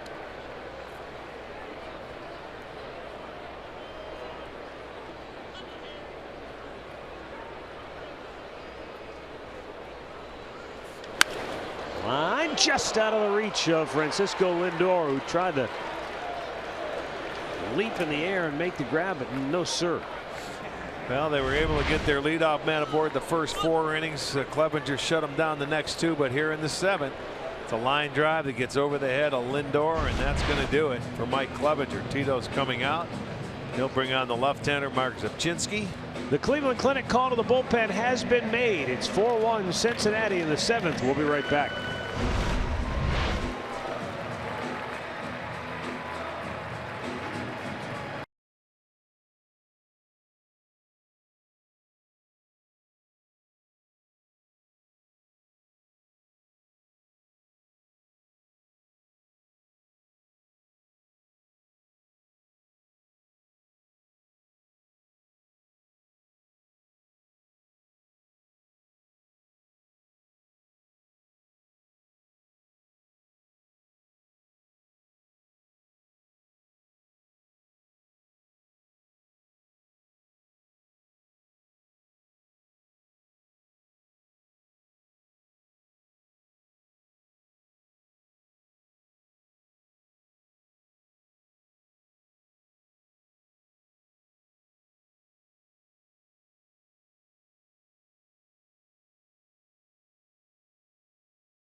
The free medium or XL t-shirt presented by Sportstime Ohio. Get your tickets for Wednesday's game against the Reds at Indians.com/Ohio Cup. Mark Zipchinski on to face Scott Shebler here in the 7th inning. Shebler already 2 for 3 tonight. And Zipchinski could be on for just the 1 hitter. We'll see how Tito plays it. You've got Peraza, the right-hander, but then back-to-back hitters after Peraza.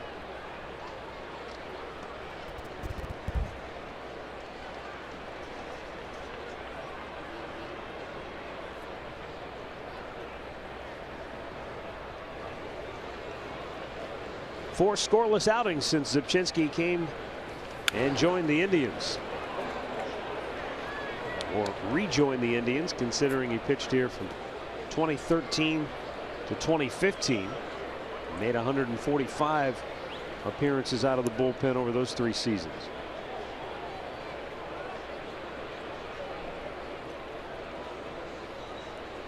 Began the year with Seattle.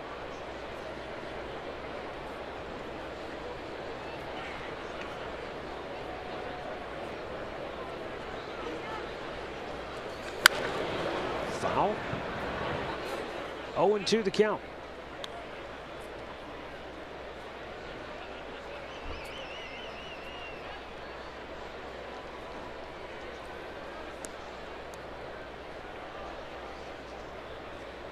Billy Hamilton getting a word from Freddie Benavides down at first base. Hamilton has stolen 21 out of 25 on the year, but Well, it the doesn't Indians matter. have had his number. Yeah. He took off, got a great jump. No chance for Gomes. Throw goes into center field. Hamilton will go to third. So a stolen base for Hamilton is 22nd, and the error on Gomes gets him to third. That was on an 0-2 count now. He sort of got that walking lead where you never made him stop. You see 0-2 and he's sitting, and then he's gone. And he's at full speed after his second step. You rush the throw a little bit. You throw it into center field, so it'll be a stolen base and an error. 7th error for Yan Gomes. And the infield comes in now with nobody out.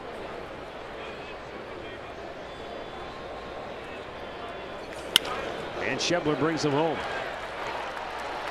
5-1 Cincinnati. His 34th run batted in on the year. So that happened quickly. You go to the bullpen, bring the lefty in to face the lefty. They steal a base, you get an error, and then he drives the run home with a base hit. So he has 3 hits today. And that was up. Pretty good pitch to hit with 2 strikes. Makes it a 5-1 ball game. Jose Peraza has struck out all 3 times tonight. But that was against Mike Clevenger, who struck out 11 in 6 innings of work.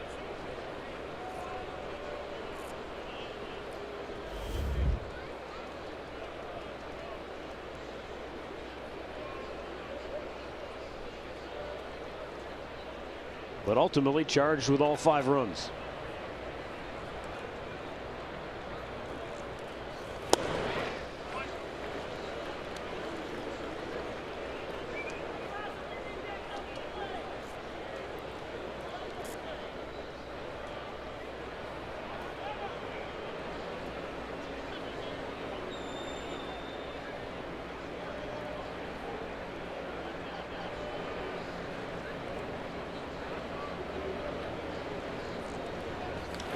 And a ground ball. Kipnis has it and drops it, and everybody's safe. Second error in the inning. And that's a case of maybe just trying to rush it a little too much when you got to get the first out before you get the second. And in the transfer, he just never got it out of the glove and dropped the baseball. So second error in the inning, first and second, and still nobody out.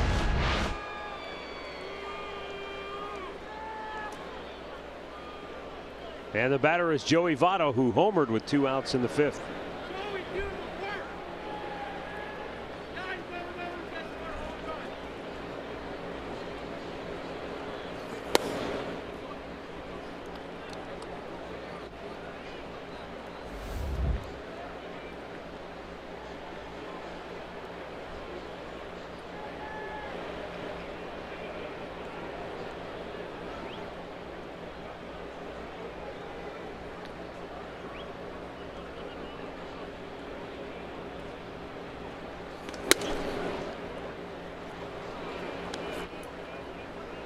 Dan Otero up in the Cleveland bullpen. Zipchinski facing Votto, and he's got Scooter Gennett, another left-handed hitter, on deck.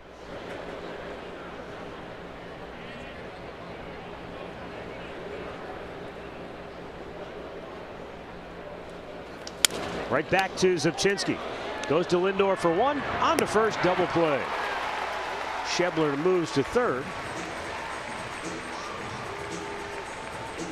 Needed that desperately. Gets the double play. Jammed him. He got the ball and threw a strike. I mean, he waited, and Frankie was right there. They turned the double play.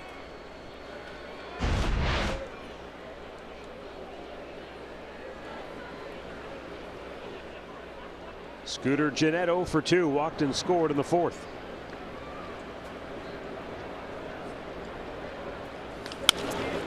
And a ground ball to Lindor.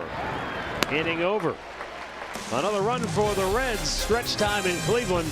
5-1 Cincinnati.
And the Indians are down 5-1. Anthony DeSclafani pitching his best game of the year.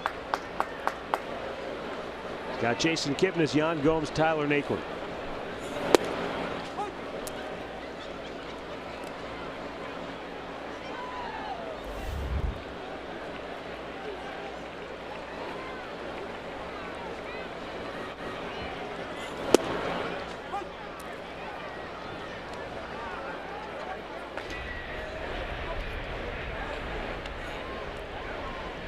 Amir Garrett, left-hander, getting loose.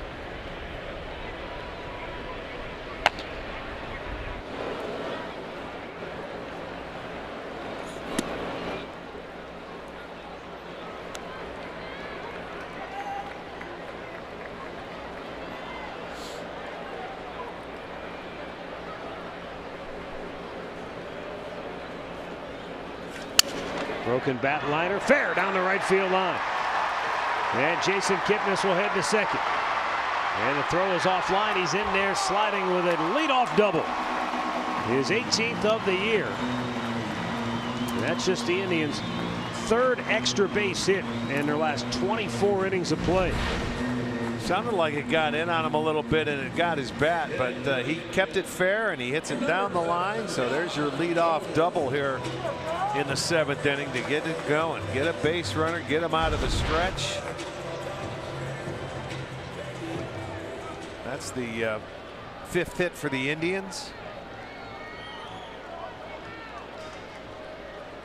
Danny Darwin coming to the mound. Pitching coach for Cincinnati. And give some time and let that bullpen get warm. Great clip of the game. Oh boy, do you remember this? 2014. You see that little blur come out up onto the field from the bullpen and got Murphy. He didn't know what was going on. He was going to run home. And he saw the ball sitting out behind second base. It came out of the bullpen when they were out there in 2014. And he got caught. He was out.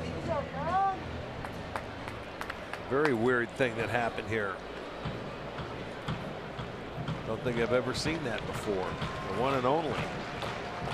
Good chance you'll never see it again. That's right. They moved the bullpens. Yan Gomes, he had a base hit in the 2nd inning. Fly to center his last time up. And the pitch is low and away.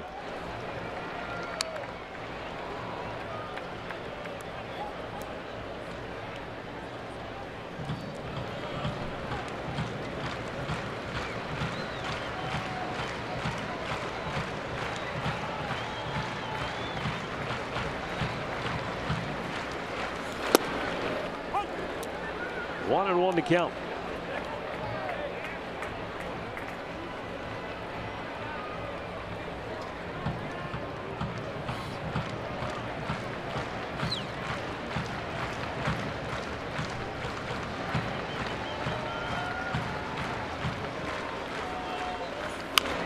And Gomes pulls that foul.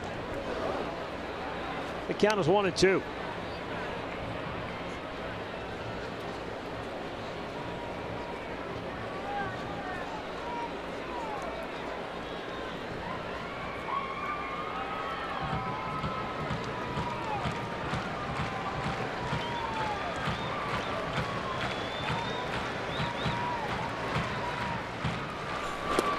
Strikes him out.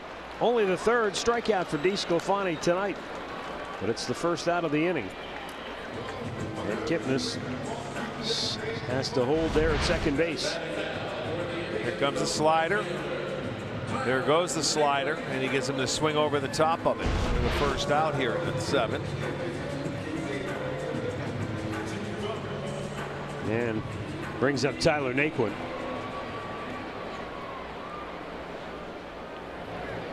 You know, DeSclafani hasn't really pounded the strike zone today with strikes, but he's moved it around. He's pretty much stayed out of the middle of the plate.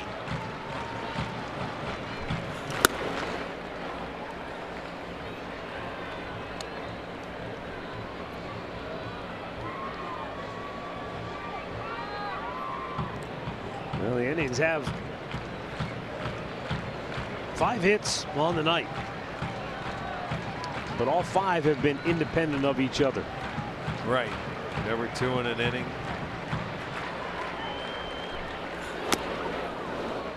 Foul back.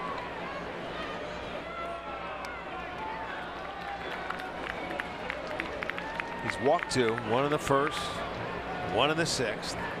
And in those innings, he never got a hit. That's the only runners they had with the walks. There's a 1-out walk in the first, a 2-out walk in the 6th.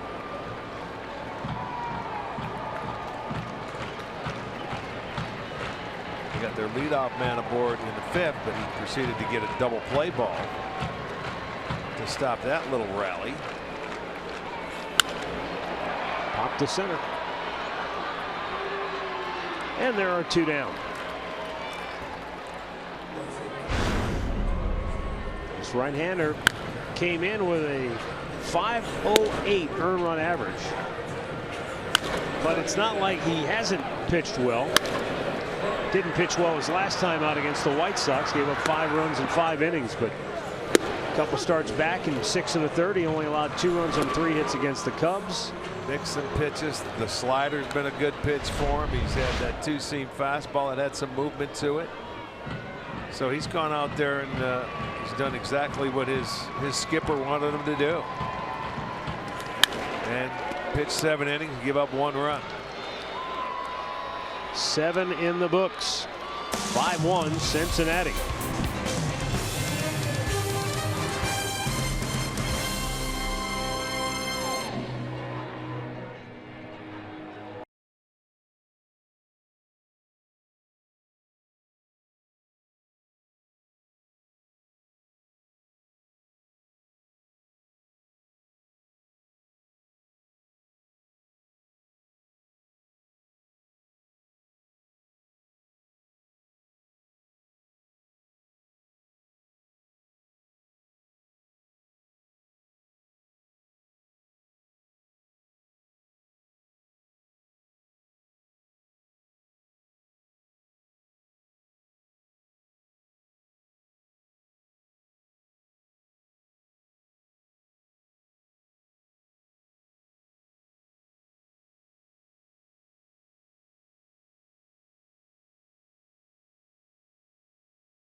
This 3-game set here at Progressive Field. Welcome back to center field along with Jensen Lewis, Al Pulowski. So tonight again, Jensen, the offense struggling. They've scored 1 run now in the last 16 innings. Talked about the starting pitching being the key to this series for the Reds. Well, they've aced their first test. Yeah. Esclafani, outstanding. We'll break him down more in Indians Live postgame. Still some time, though. Indians can get to the back end of this bullpen before they see Raisel Iglesias. All right, make sure you stay tuned for Indians Live. It's brought to you by Conrad's Tire Express and Total Car Care. It's coming your way right after this one. Let's go back upstairs. Here's Matt and Rick. Thanks, Al and Jensen. And the Indians will send Dan Otero to the mound here in the 8th. Otero will face 5, 6, and 7 hitters for Cincinnati. 3rd pitcher of the night for Cleveland.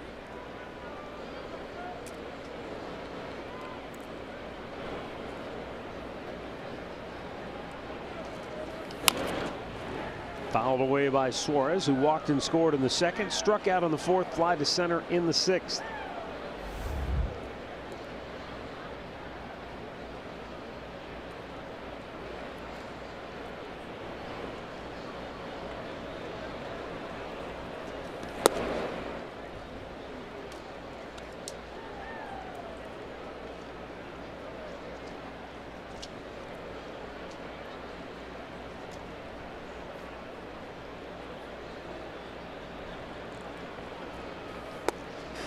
There's a strike called.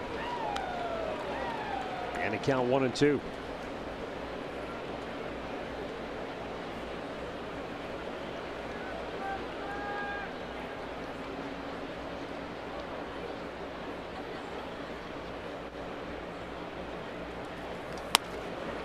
just a bit too high. Suarez came in with a .348 batting average in his previous 25 games with 7 homers, 21 runs driven in.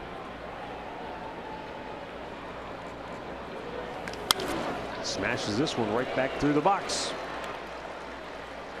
And once again, that theme holds. Cincinnati with their leadoff man aboard all but twice tonight. Yeah, they've done a great job.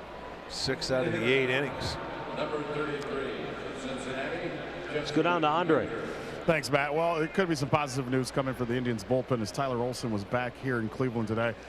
The brass has sat down to talk about what his next move will be. There's a good chance in the next 24 to 48 hours they could activate him. And Andrew Miller threw again today, threw 29 pitches in the bullpen. He will throw again Wednesday from the mound that you see Dan Otero on right now. And there's a chance if that goes well, that Saturday they'll send him down to Akron to actually face some hitters. All right, thank you, Andre.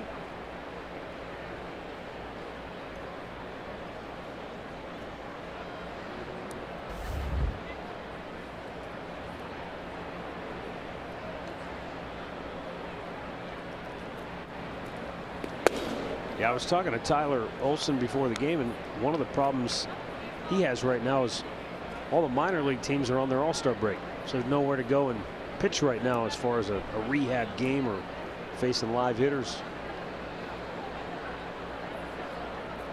2-0 pitch, and there's a base hit. So Jesse Winker with a single, and the Reds have their first 2 on with nobody out here in the 8th.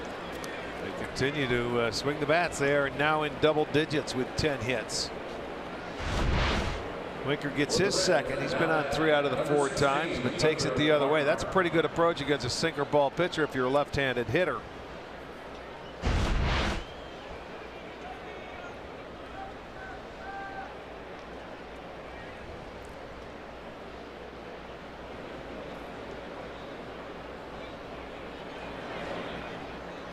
Tucker Barnhart squaring to bunt, pulls it back.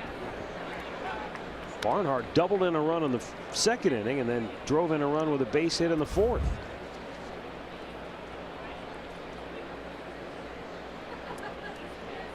He does have 3 sacrifices on the year, but when you're up by 4 runs and you got 2 guys on, why not go for the kill? Why give up and out? Thinking he was doing that on his own. Lines it to 3rd. Ramirez has no play elsewhere. 1 down.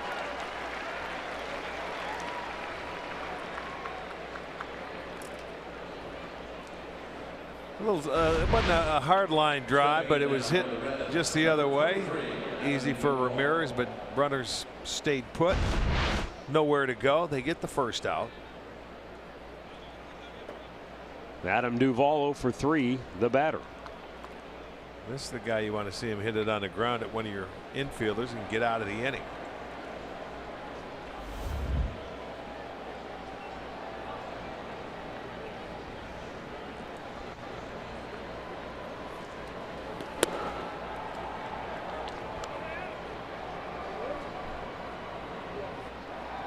Duvall has grounded into 7 double plays on the year.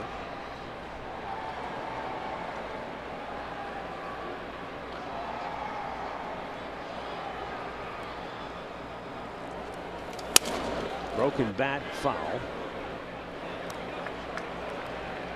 And count 1-1.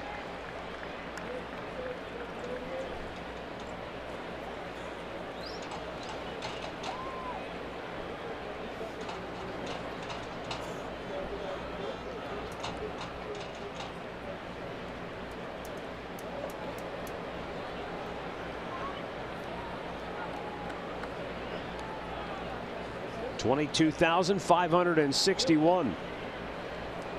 The attendance here tonight. Game 1 of this 3-game series in the first round of the Ohio Cup. It's low, ball 1, or excuse me, ball 2 to Adam Duvall. Duvall has batted .267 over his last 18 games to raise his average from 186.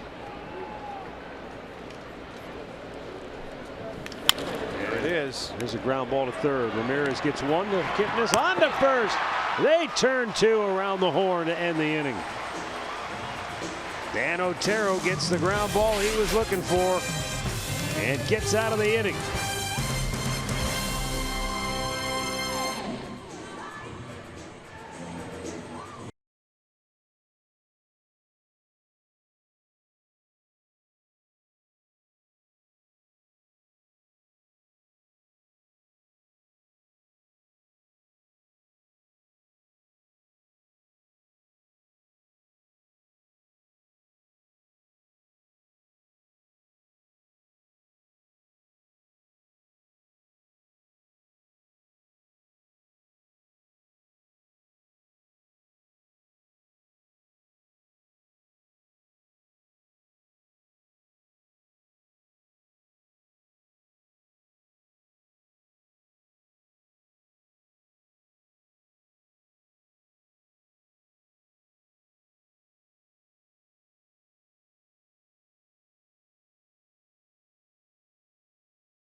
France, Belgium. Coverage begins tomorrow, 1 o'clock Eastern on Fox, or stream it live on the Fox Sports app.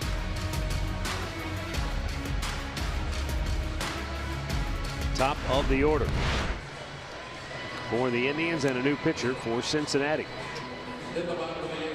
Anthony DeSclafani went 7 innings, gave up 1 run. Yeah, he did a nice job. He went 98 pitches, 11 outs, 3 pitches or less. He was able to get most pitches in an inning was 17. That was twice, and Indians were 0 for 9 with runners on. Garrett on for the 43rd time. Got off to a good start this year for the Reds, but has not been all that good in his last 21 outings. And a 6.50 ERA in his last 21 appearances. So up to the top of the lineup, see if they can get something rolling here in the 8th.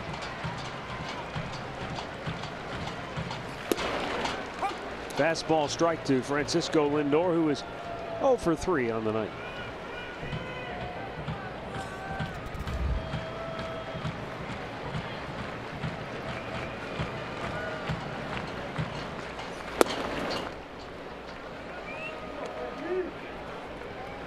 Lindor fouled out in the first. He lined to left in the third, and then flied to center, pretty deep center in the 5th.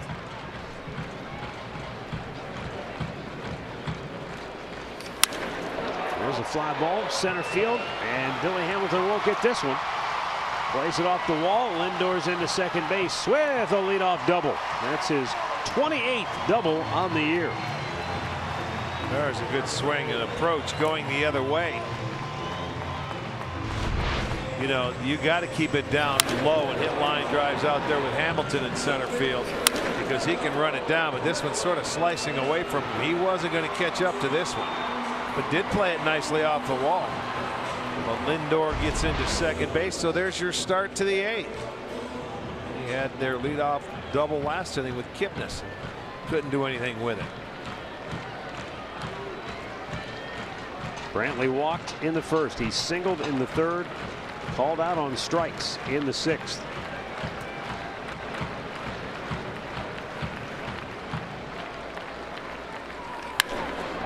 Sends a fly ball to left, but not deep enough. 1 down. And now Lindor's going to go to third. The throw overshot the third baseman. Well, he just made a good read.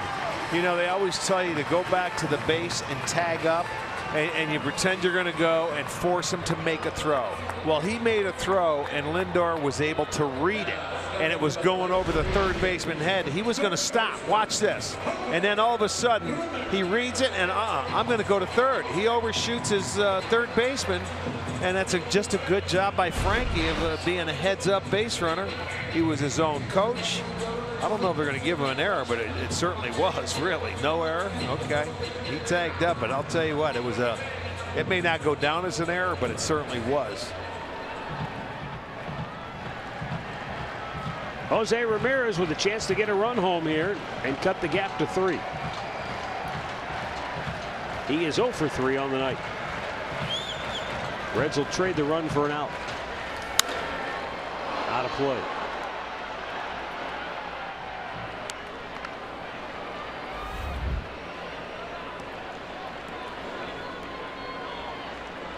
And sometimes just the thought process of all I need is a fly ball, that can maybe lead to something even better, because you're not maybe trying to do too much here. Yeah, if you stay patient, you make him throw strikes. If you swing at strikes, you're in good shape. Make him come to you.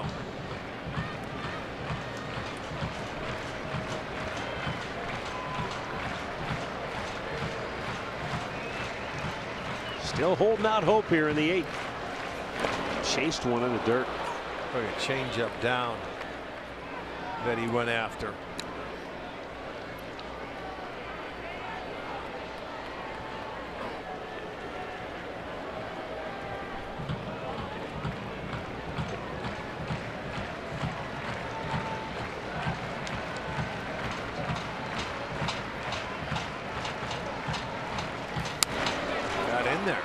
Popped him up. Ramirez can't get the job done. 2 away. Well, with that changeup, he was able to get him to swing down and then elevated the fastball. So a nice sequence by Garrett to get Ramirez out here.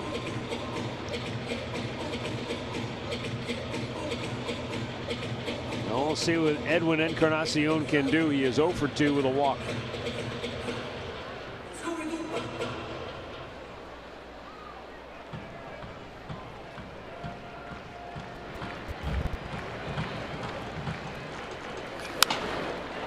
Pops one up. Votto is there, and the inning is over. 5-1 Cincinnati through 8.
Indians and may not be reproduced or retransmitted in any form, and the accounts and descriptions of this game may not be disseminated without the express written consent of the Cleveland Indians.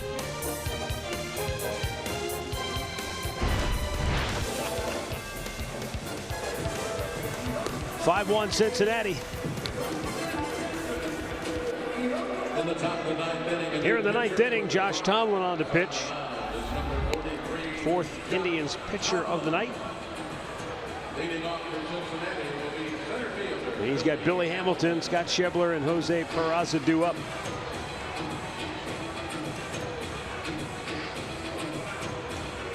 Dan Otero worked a scoreless eighth.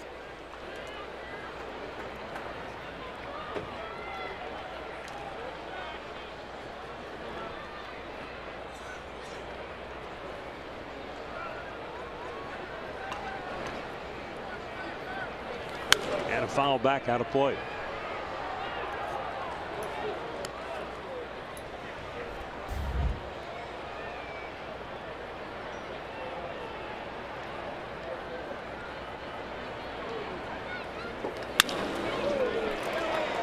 Hamilton singles right up the gut. That's his second hit of the night. Recapping our storylines, brought to you by Ford. The Indians had dominated the Reds here at home of late, but not tonight.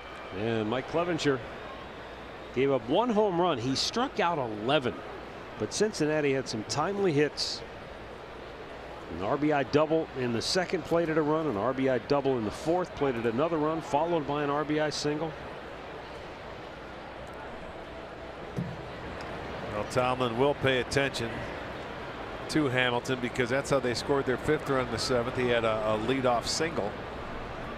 Ended up on an 0-2 pitch, stealing second. Yan Gomes threw the ball into center field, trying to rush it. He went to third. They get a base hit. And that was their fifth run. But you can see he wasn't even off the bag there. He's waiting till he comes set because he knows Tomlin enough.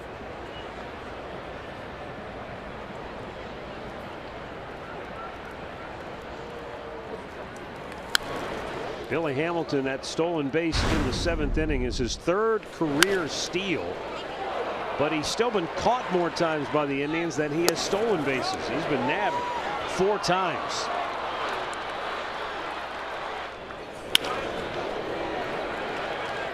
That's how he scored back in the seventh.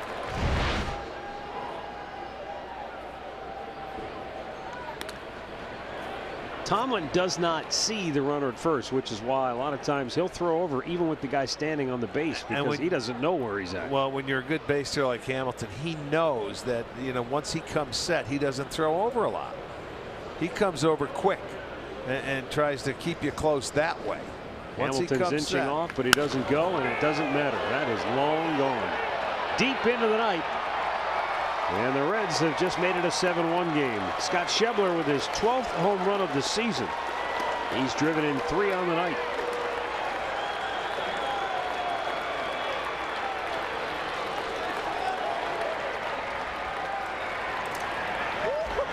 And I mean, no question about that one. He's been swinging it. And I mean swinging it well. There it is. Fastball, inner part of the plate. And he makes it a 7-1 ball game. For Josh Tomlin, his 21st home run allowed. Yeah, baby, look at them. They're pumped.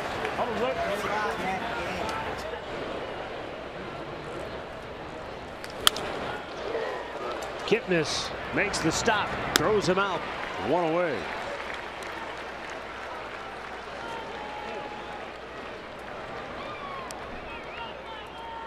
At bat now for the Reds, first baseman Joey Votto. It's going to bring up Joey Votto, who is 1 for 4 tonight. He homered back in the 5th inning.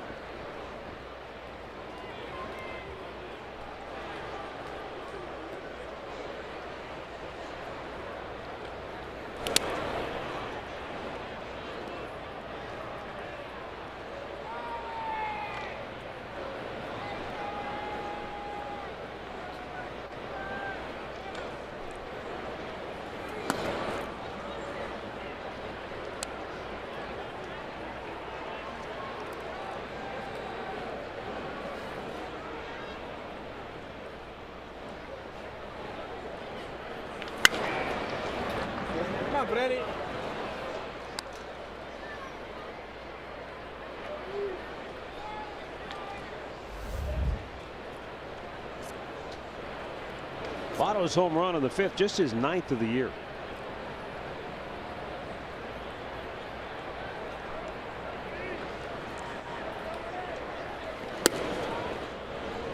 Sixth time in his career he's been named to the National League All-Star squad.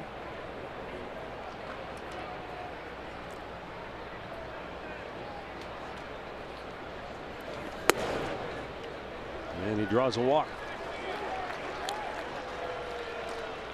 And a one-out base runner for Scooter Gennett.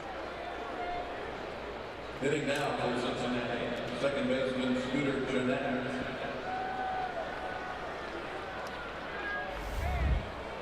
Gennett 0 for 3. He walked and scored back in the 4th inning.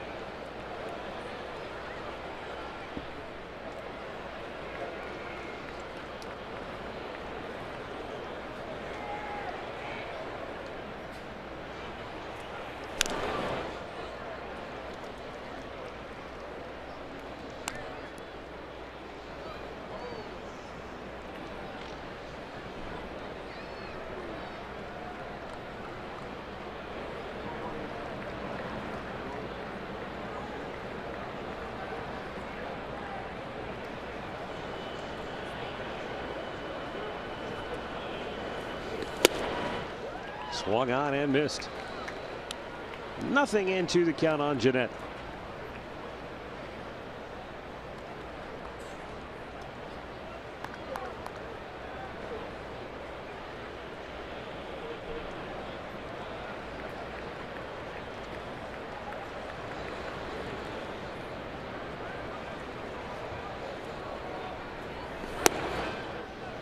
Tomlin misses wide of the mark. 1 ball, 2 strikes.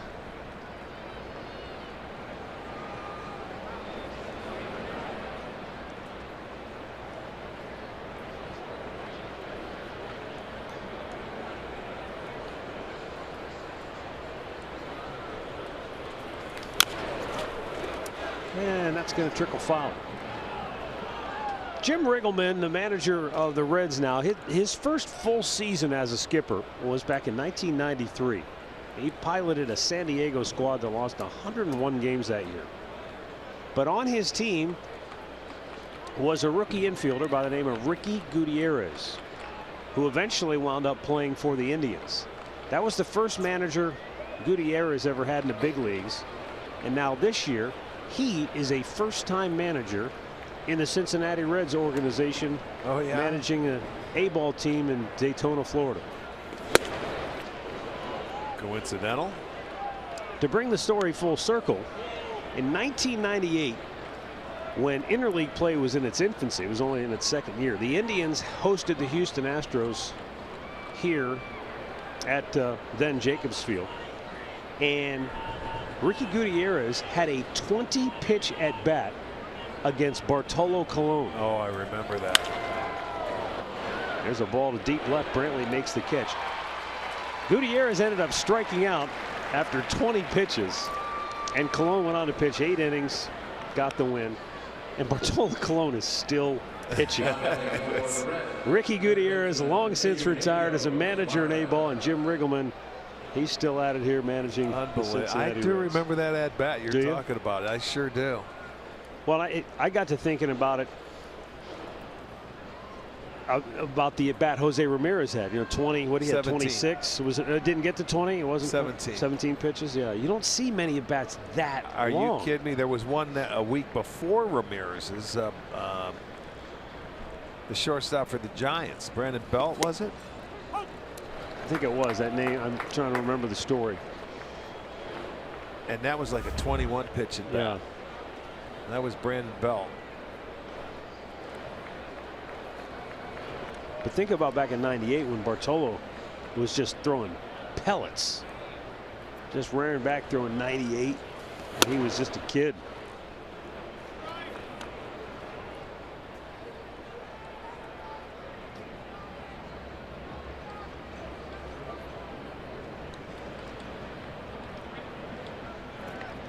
One ball, 1 strike. The count for Eugenio Suarez. Tomlin gets ahead of him.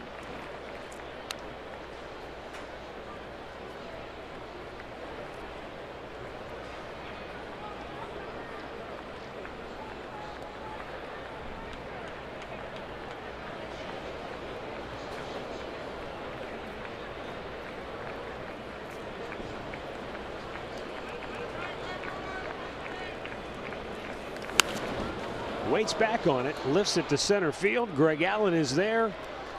And we'll go to the bottom of the ninth. 7-1 Cincinnati.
First inning was tremendous.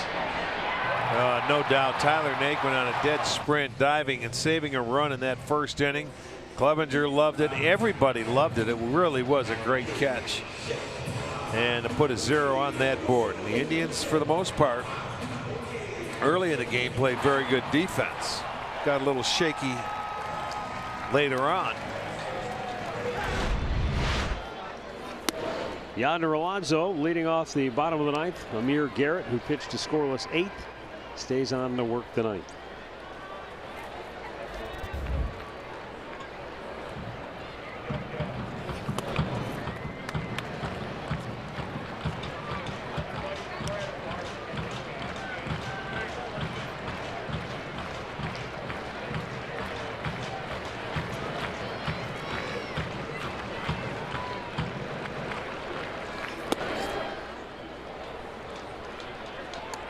The count.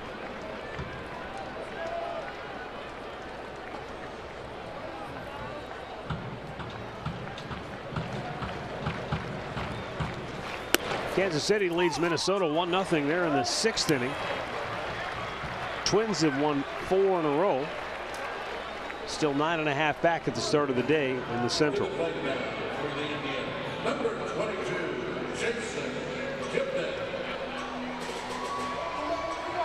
Danny Darwin going to go out for another chat.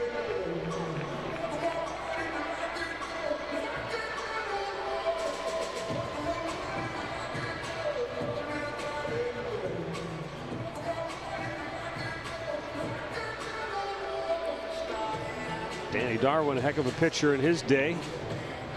Early in his career with the Rangers, then later with the Houston Astros and the Boston Red Sox. Did you ever face Darwin? Faced him when he was with the Rangers. Yeah. Played with him when we were with the Brewers. Oh, he was with Milwaukee too? Yes, he was. He came over later in his career to Milwaukee. Double D, yes sir. Texan.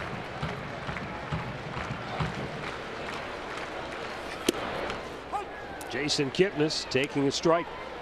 Doubled in the 7th. You want to talk about throwing inside? Double D was not afraid to do that.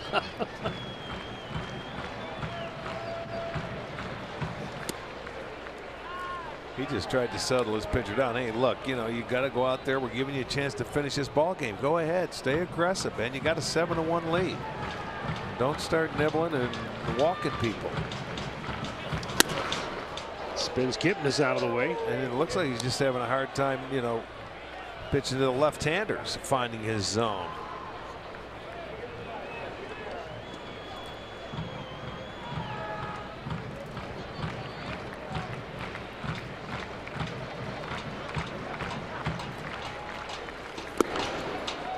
Well, he's got take. Need base runners. Don't help him out. It's a 6-run lead. The Reds don't have their closer up in the bullpen yet. I don't believe they do have a right-hander up getting loose.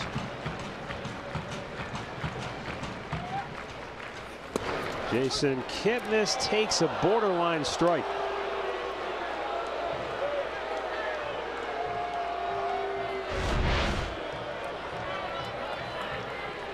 Well, a lot of times you don't give help to pitchers that are struggling to find the strike zone. He got a little bit of there.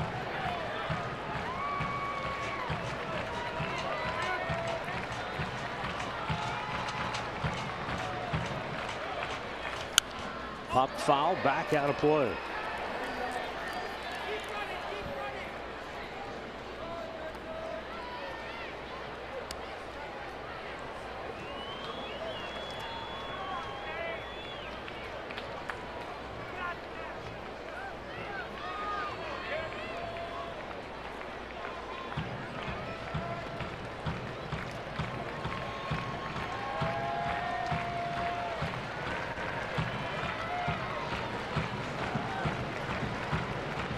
Now the 3-2, and Kipnis with a drive to deep right field.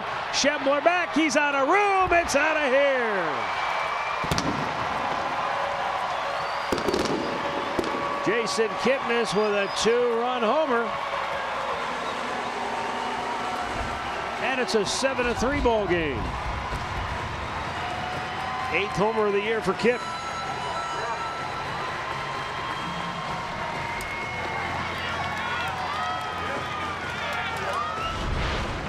Well, he threw that fastball in. He knew he was getting a fastball. He was quick through the zone. Put a good swing on it, pulled it down the line, and it gets out of here. So the first 2 hitters, a walk, a home run, will do it for Garrett. As Riggleman will come to the mound and take the ball and go to his bullpen. We've got a timeout in Cleveland. Not done yet. 7-3 Reds.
Is Tanner Rainey. He has not pitched in the 5 days since he was called up from AAA Louisville.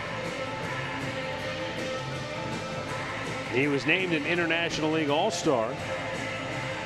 This is his 4th different tour of duty with Cincinnati at the big league level this year. You know, isn't it funny how when we go around baseball, we come in and we say, well, this guy's been up and down 4 times, 5 times. We've seen some guys up 6 times with some ball club.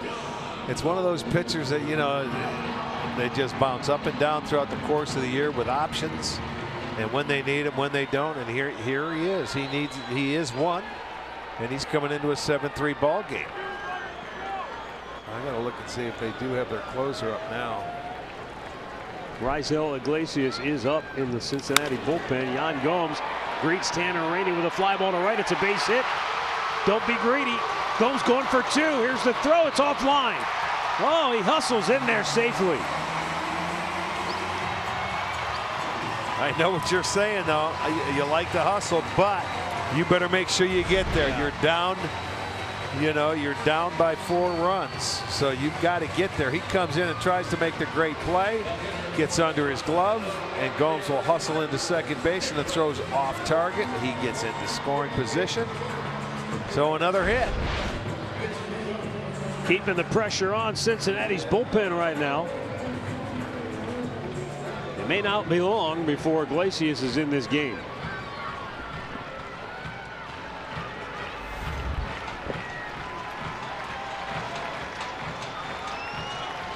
Indians need one more base runner to get the tying run to the on-deck circle and make it a save situation. Naquin bounces it right at Suarez. 1 away.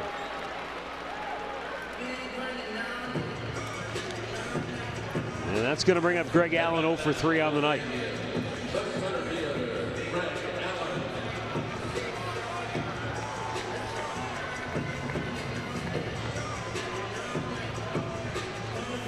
Allen, then Francisco Lindor.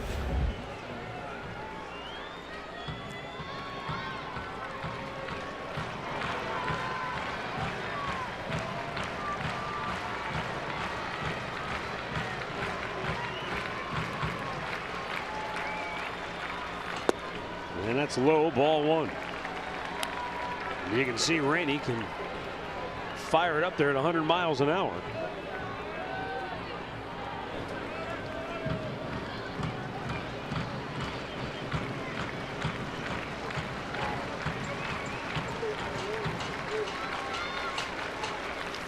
Allen bloops one in, base hit. Gomes will stop at third. And the Indians have runners at the corners. And the tying run will go to the on-deck circle, and Jim Riggleman molds his options in the Cincinnati dugout. And here he comes. The Cincinnati skipper will not wait any longer. He will call on his closer, Raisel Iglesias, as the Indians put the heat on in the 9th. And we'll be right back.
He's rocking. Come on, boys. What kind of tunes he listens to at home. I'll tell you what, he's got a mean air guitar. Raisel Iglesias on for Cincinnati. Francisco Lindor coming to the plate. Michael Brantley representing the tying run in the on-deck circle. Iglesias, 36 appearances on the year, a 2.52 ERA. He has saved 17 out of 20.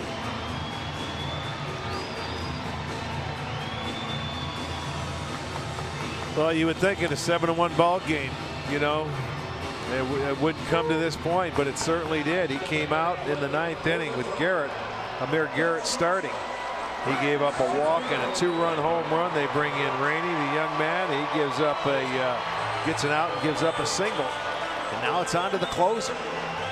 Iglesias has given up 6 home runs in his 39 innings of work.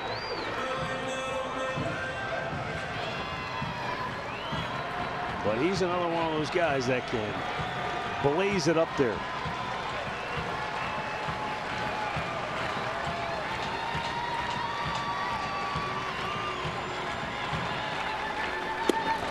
.95 from strike 1.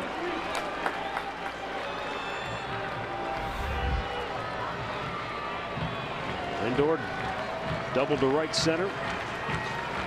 His last time up, that was batting right-handed.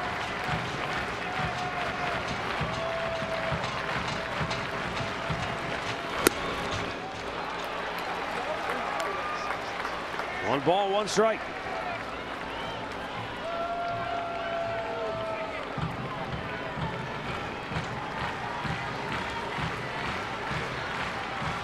Yan Gomes, the runner at third. Greg Allen, the speedster, is at first base.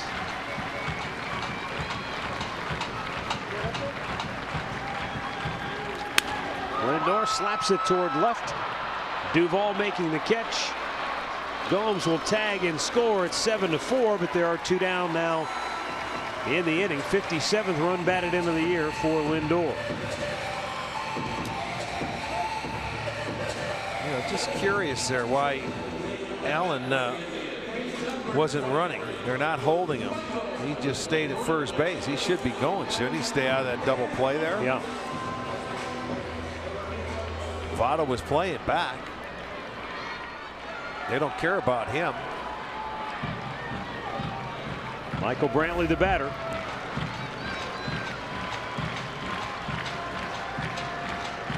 Brantley gets aboard, then Jose Ramirez could bat as the tying run, and he will.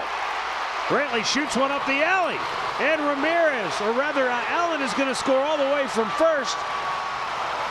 And it's a 7-5 ball game as Michael Brantley has his second hit of the night, his 24th double of the year, and his 50th run batted in this season. And Greg Allen was off to the races on the pitch. Yeah, and he never broke stride. No, he found Michael's zone down there, and he laced it into right field for a double. Makes it a 7-5 game, and now the tying run comes to the dish. And Jose Ramirez 0 for 4 on the night. Those who remain are hoping to see something special. Ramirez takes a strike.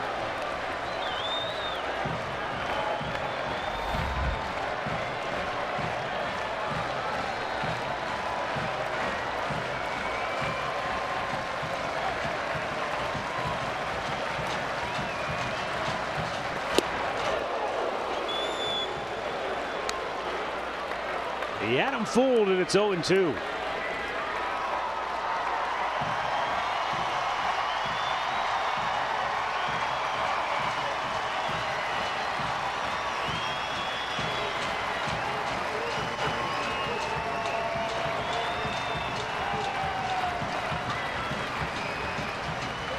Two-strike pitch, and he strikes him out to end the game.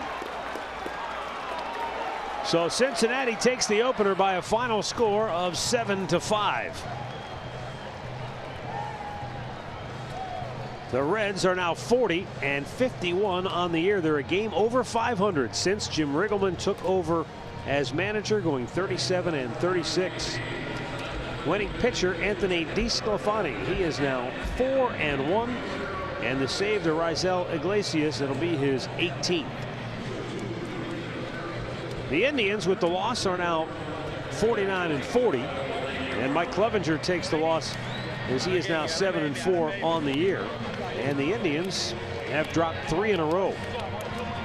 Good to see the offense kind of wake up here, even though it was too little too late, because there for a while the offense was just stuck in neutral.